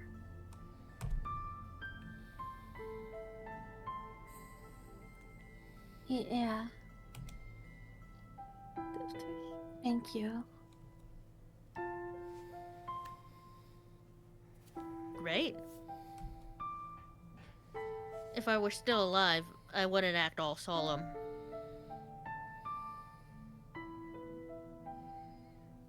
I just paint a dumb smirk on my face. Get all fired up and say, Alrighty, once everything's sorted out, let's go on a date. Huh? A date, you and me. Remember? Last time I turned you down because I said I was in love with someone else. But that's not the case anymore. Loving someone would just cause them problems. So there's no reason why you and I can't go on a date, right? But, You don't want to?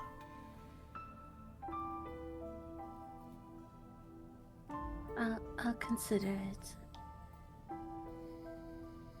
Not exactly an enthusiastic response. Maybe I made the wrong call here. I am losing my emotions after all. I can understand that Sue isn't gung-ho about the whole date idea, even if I don't know exactly why. So, I'm still mostly fine. Mostly. But when I reach the point where I can't even tell how she feels...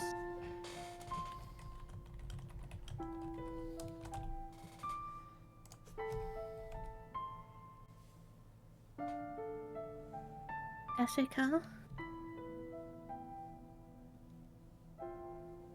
Yeah?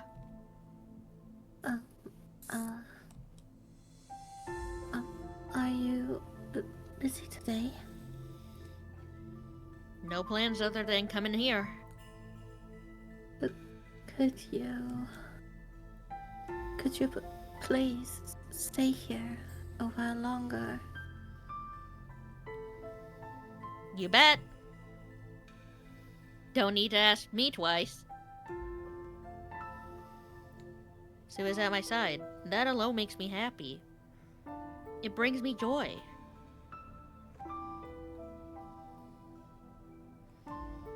And like hell am I ever going to lose this feeling.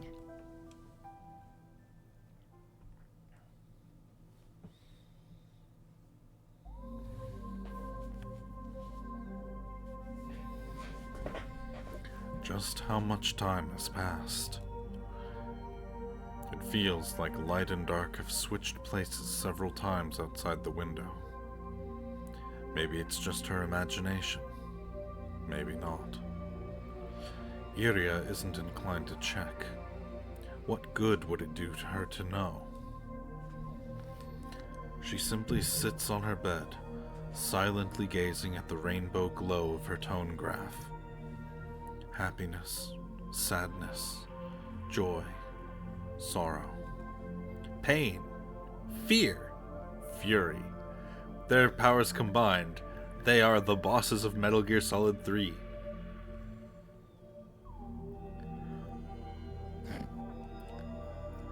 I got a chuckle out of someone, so it makes it worth it. Nerd. A model of human communication, shining with countless emotions. Human life itself, as viewed through the mesh network. Iria finds herself searching through it, but she is nowhere to be found. An empty husk of a city.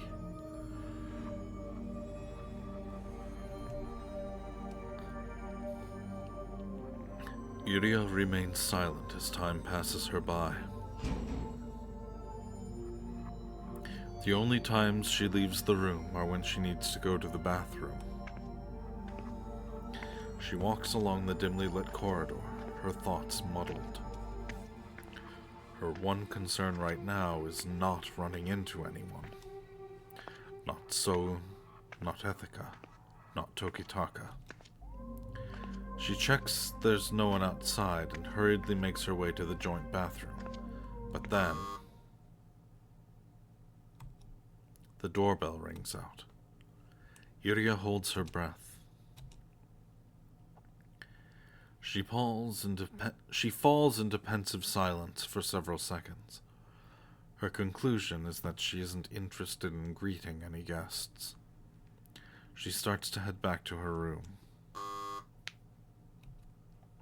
But the doorbell blares out again. Maybe she should just go answer it. No, It's none of her concern. She starts walking again. The doorbell rings again. Iria purses her lips in thought. She looks around skittishly, confirming no one is nearby. Yeah, Iria's faces are the best faces. She suppresses the urge to take another step. She resists for 1 second, 2 seconds, 3 seconds, and then takes a single step forward.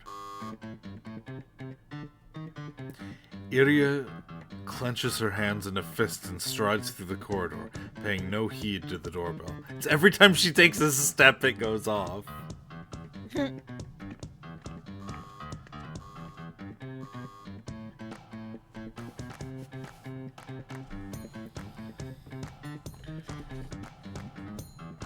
If you're doing it, it didn't pick up. There it is. With every step she takes, the doorbell sounds again. A moan of anguish escapes Iria's lips. She doesn't know if it's So, Ethica, or Tokitaka that's doing this, but Iria definitely isn't in the mood for pranks. And yet, while there is still a cloud of gloom hanging over her, she feels somehow reinvigorated. If nothing else, she wants to catch whoever's doing this and give them a piece of her mind. Iria holds up her konri, displaying the feed from the front door's camera via hologram. Huh? What she sees shocks her. Standing outside the front door is a cliffhanger. Oh boy. I walk among the throngs of people in Amehoko. I'm not alone, though.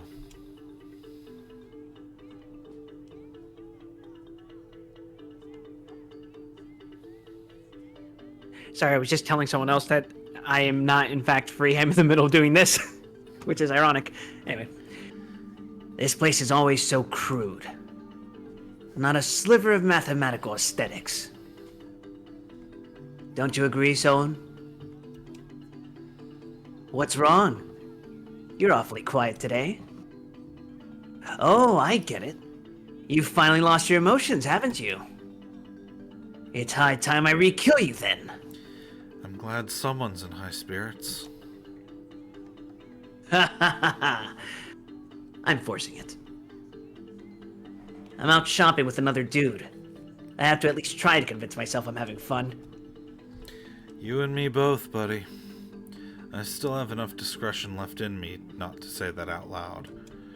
For the time being, at least. So, what do you think would make for a good present? Why are you asking me? Because I'm dead. If you think that just because I'm alive, I know what the ideal present would be,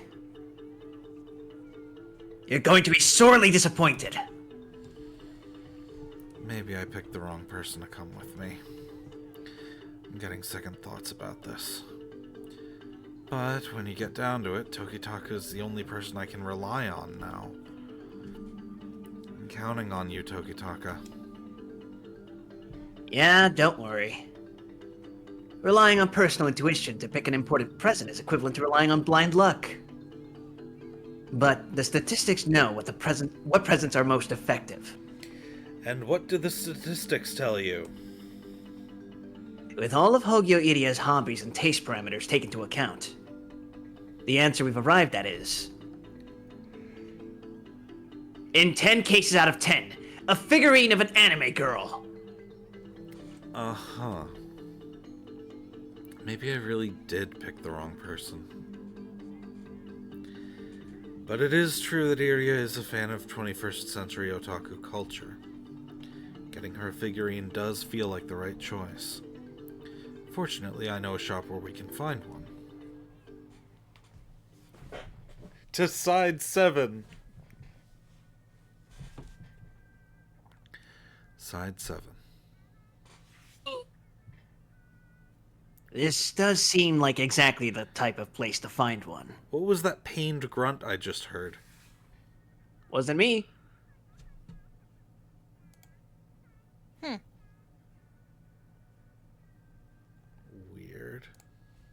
God. It's the voices. Yeah, I came here shopping with Iria once. Sounds perfect. Let's go ahead and buy the... Which one? Huh? Tokitaka freezes up at my question. What do you mean, which one? Which figurine should I buy her? What? Wouldn't any of them work? I don't think so. It should be fine. These are all vintage products for the 21st century. Would you use some anti-material rifle produced in Malacca? Of course fucking not! Tokitaka is nothing if not earnest. I didn't think there would be such a large variety. Which one do you think looks good? No clue. It really comes down to personal taste. I guess statistics can't help us here. I wanted to cheer Iria up by getting her a present, but at this rate... I should have had Iria tell me more about what anime she liked. Hey, Son. Tokitaka cuts me off and grabs me by the shoulder. Listen to me, and listen carefully. He stares directly into my eyes. There is nothing statistics can't help with. Believe in the numbers. Hold on. Are you for real, Tokitaka? Yeah, he's definitely serious. He furiously multiflicks, a stream of numbers flowing across his hollow glasses. It's likely data from the 21st century, detailing figurine sales data, its relation with DVD sales data, the best window for sales, etc. Yes, Tokitaka is intending to make use of past statistics to calculate Iria's taste in figurines. Every now and then I have to ask myself this question. Is this man an idiot? To solve this equation, I need variables. Variables!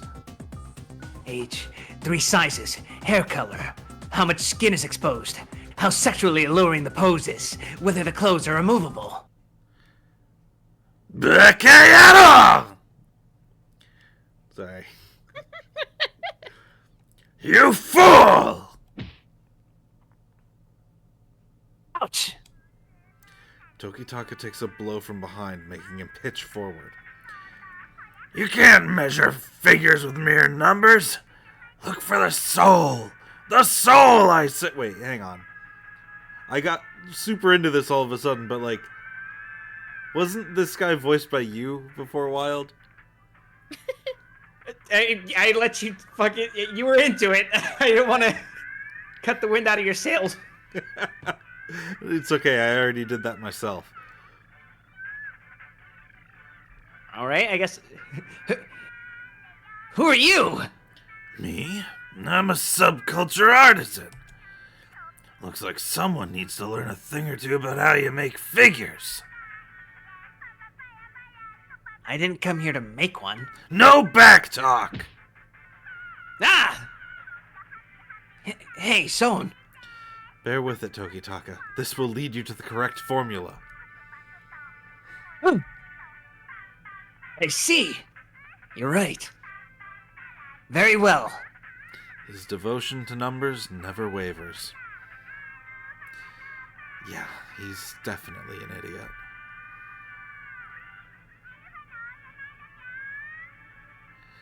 Watch it, you're letting air get in. My apologies, sir. As Tokitaka and the subculture artisan continue their struggle with the resin cast, I browse around the store absent-mindedly. The anime showing on the store's display is displayed via optical discs, not through a holographic cube. Based on the title, I assume it's showing some kind of magical girl show, but for some reason the girl on screen is fighting with firearms like a Beretta, a machine gun, an anti-tank rocket launcher, and mortars. And cruise missiles? Really? Based on what meager knowledge I have on the subject, magical girl shows are meant to inspire little girls, but I think I have an idea. So, background music aside, is fucking Madoka Magica showing on the TV? From that description? No. Not like visually that we can see, but I mean from that description, because does that sound like Homura Akemi's entire arsenal. Fair enough. Fair enough. In fact, the one game that I have, Grief Syndrome, though all of her attacks are literally the things that were listed. Fair enough. Yeah. That does sound like her arsenal, and like it does seem to be like reminiscent of a scene where she's fighting while Purg is not. Yeah, exactly. So fair enough to make that connection. Oh, we should definitely get a Parsec Grief Syndrome thing going at some point. I Since don't know that'll what a be Madoka fun. is. You don't know what a Madoka is? I mean, I know what it is, but I haven't watched it at all. You and should. Sure. yeah, it's worth it. Yes. It's finished. I don't know if That was reading Tokitaka's line. So it is. Oh, Zone, come look, it's ready. The ultimate figurine is complete. Look at this. Are you a pedophile? Don't jump to conclusions. She's 333 years old. God. I believe the people of the past called this type of character a lowly hag.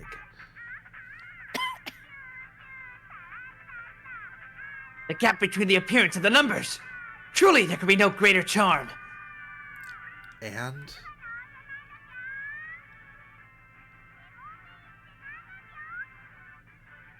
Huh? Haven't you lost sight of your initial goal here? You know, Tokitaka faces are also really good. Mm-hmm. This one's probably the best one. Tokitaka's eyes widen with shock, and his gaze drops to the figurine in his hands. You're right. As utterly beautiful as it may be, giving Idia a figurine handcrafted by me would be strange. Zone, it's your turn to ask the artisan for his tutelage. No, I'm good. You are? I've already found my present for her.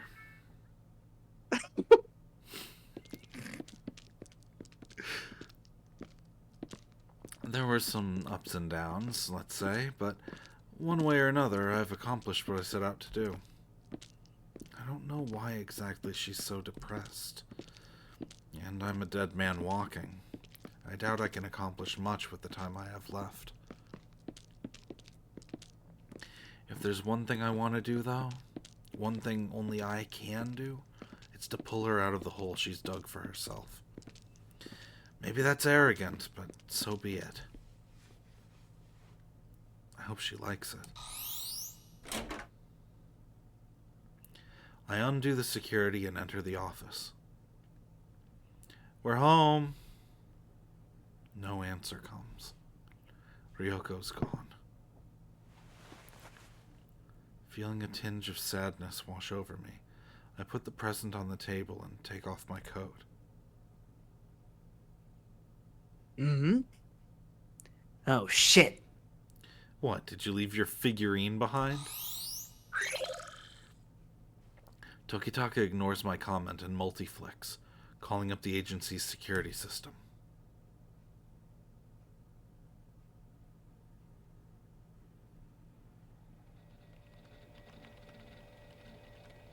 Konsu doesn't need any more living dead.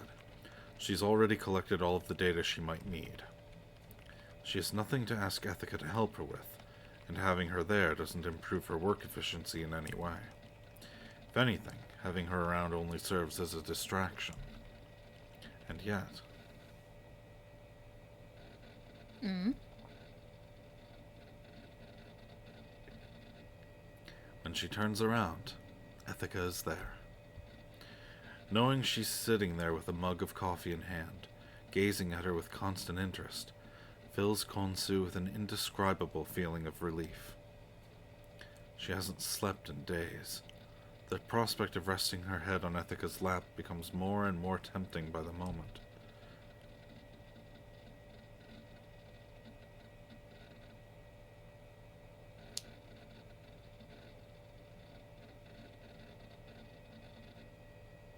Momo. No, good. I need to focus. Concentrate.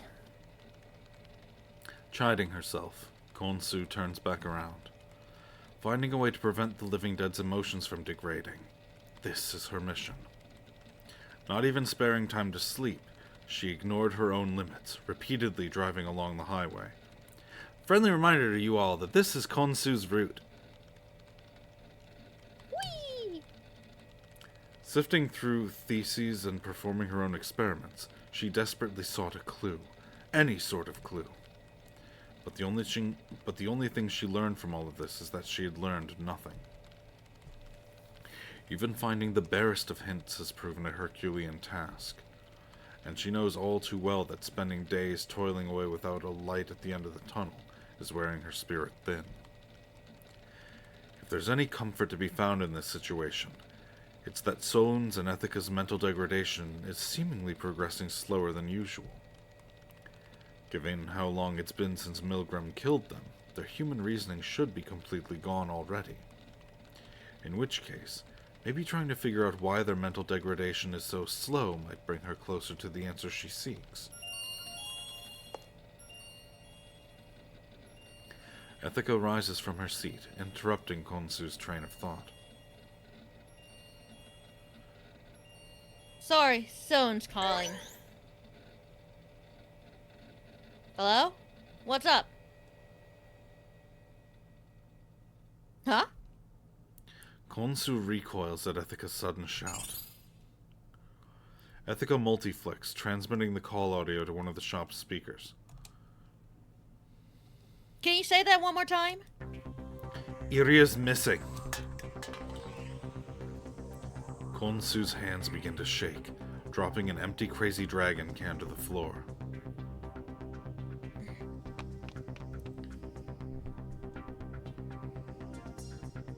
Wait.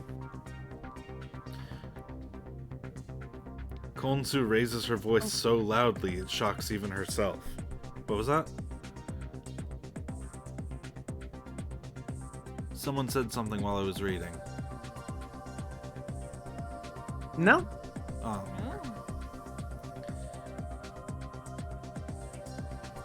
Sue?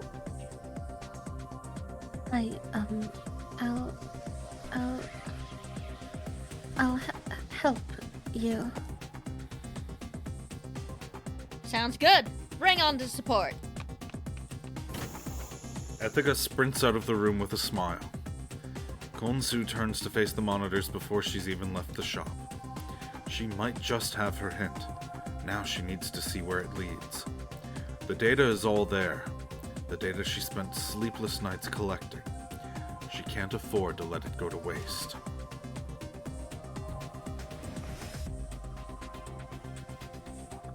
So, do you read? If you have any security camera data, it'll help. Roger that. The biggest question is whether Iria left of her own accord, or if she was abducted by someone. Khonsu takes a deep breath and tries to imagine how Iria was feeling. Sohn said she hadn't left her room for the last few days. Most likely, she feels responsible for her friends becoming living dead. Did the weight of that responsibility make her want to end her life? No, that's not it. Konsu knows what kind of person Iria is. She would never choose to do something that would hurt the people around her. Was the idea of spending time with Soon and Ethica as their emotions slip away too much for her to bear? That's possible, but if that's the case, why leave now?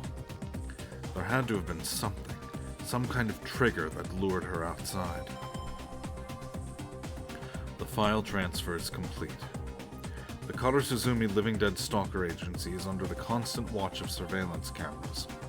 It doesn't extend into its residents' personal rooms, but the common spaces are always monitored.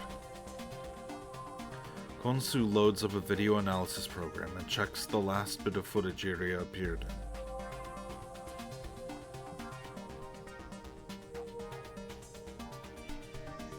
in. Yeah. The footage shows Iria opening the door of her room, half asleep, likely on her way to the bathroom. How long has it been since she's last seen her looking so vulnerable? Now's not the time for wistful reminiscence. As Iria walks through the hallway, the office's doorbell rings. Konsu immediately switches over to the front door's footage. But that's when the video cuts off. Did Iria access the system and pause the recording herself? Or was the data destroyed from the outside? While she was waiting for the data zone center to finish transferring, Konsu accessed the military police's database and checked the footage from nearby pipe runners. But there was no evidence of anyone appearing in front of the Karasuzumi Living Dead Stalker Agency there either. It would take a very skilled hacker to modify the military police's database, which narrows the list of possibilities considerably. What's more, Iria went missing in the middle of Shinjuku's business district. Forcibly abducting her would be extremely risky. To that end, Konsu concludes it's highly likely it was someone Iria knew.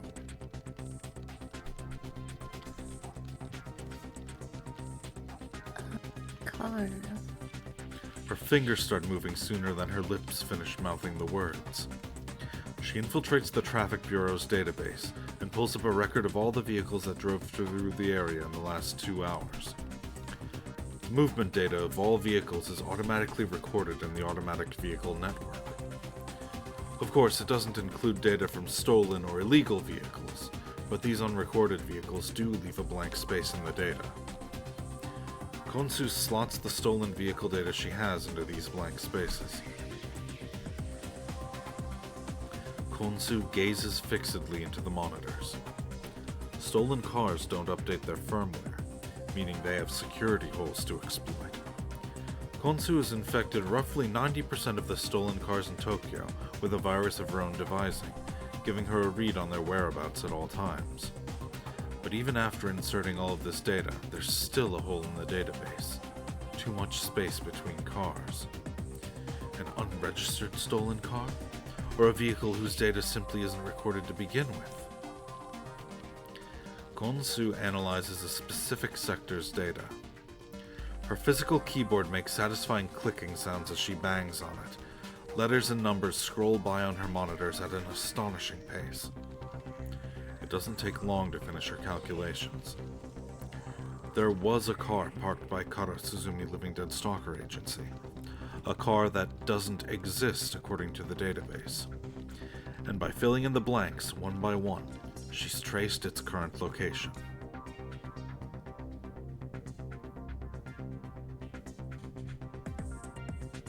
Found her.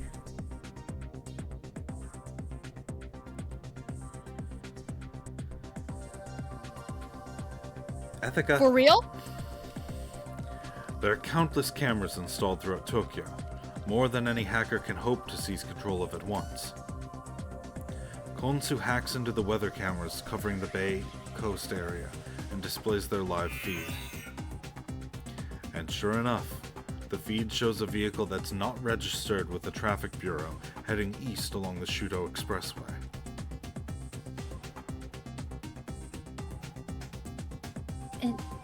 It's this transport truck. Good going, Sue. Son! On it. Ethica and Sohn immediately head east. The truck's destination is all too clear. The Fortress. Amachi Juichiro's Sexoroid Wonderland.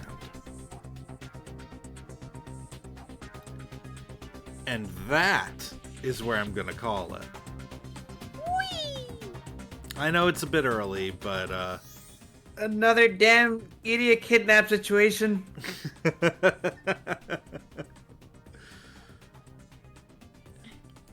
took me so long that it's been so long, it took me a while to remember holographic cube is the save function.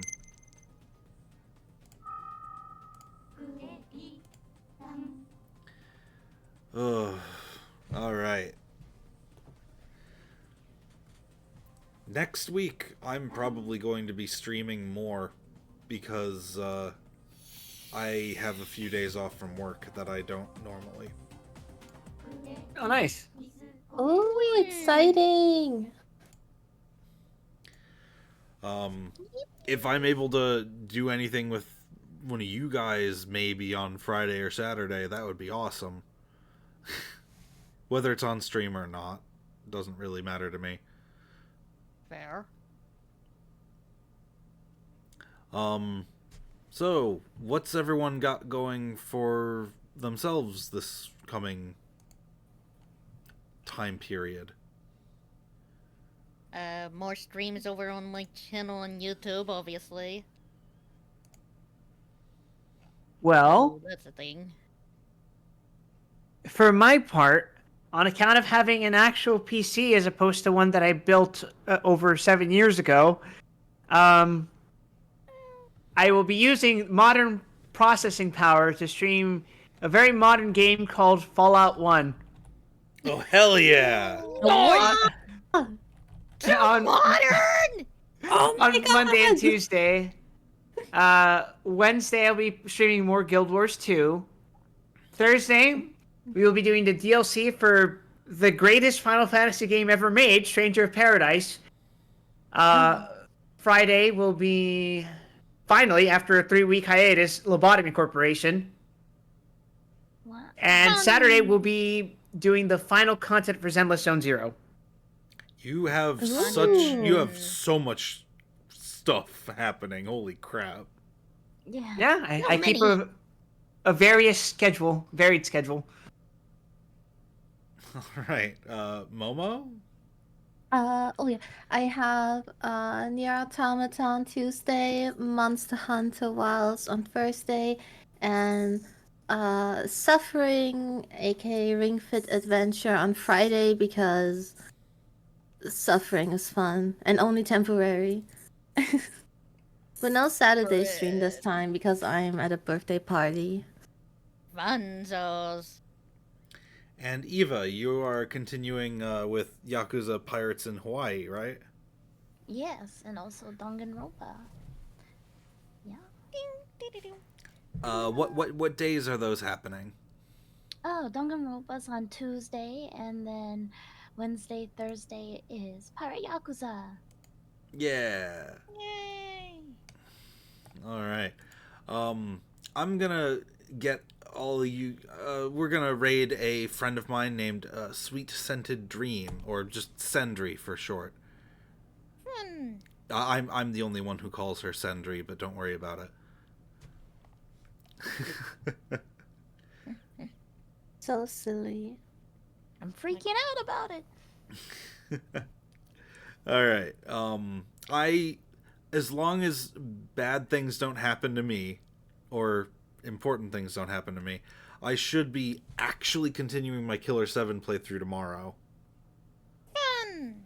Oh, exciting. So if any of you guys are free at the usual time for that, you can, like last time, help me voice the Remnant Psyches. That would be amazing. It's not required, just it'd be fun. It'd help me out. Alright, well anyway, until next time everybody, may your stories grow ever more interesting. Farewell! Bye. Bye bye, Pion Pion. Bye bye.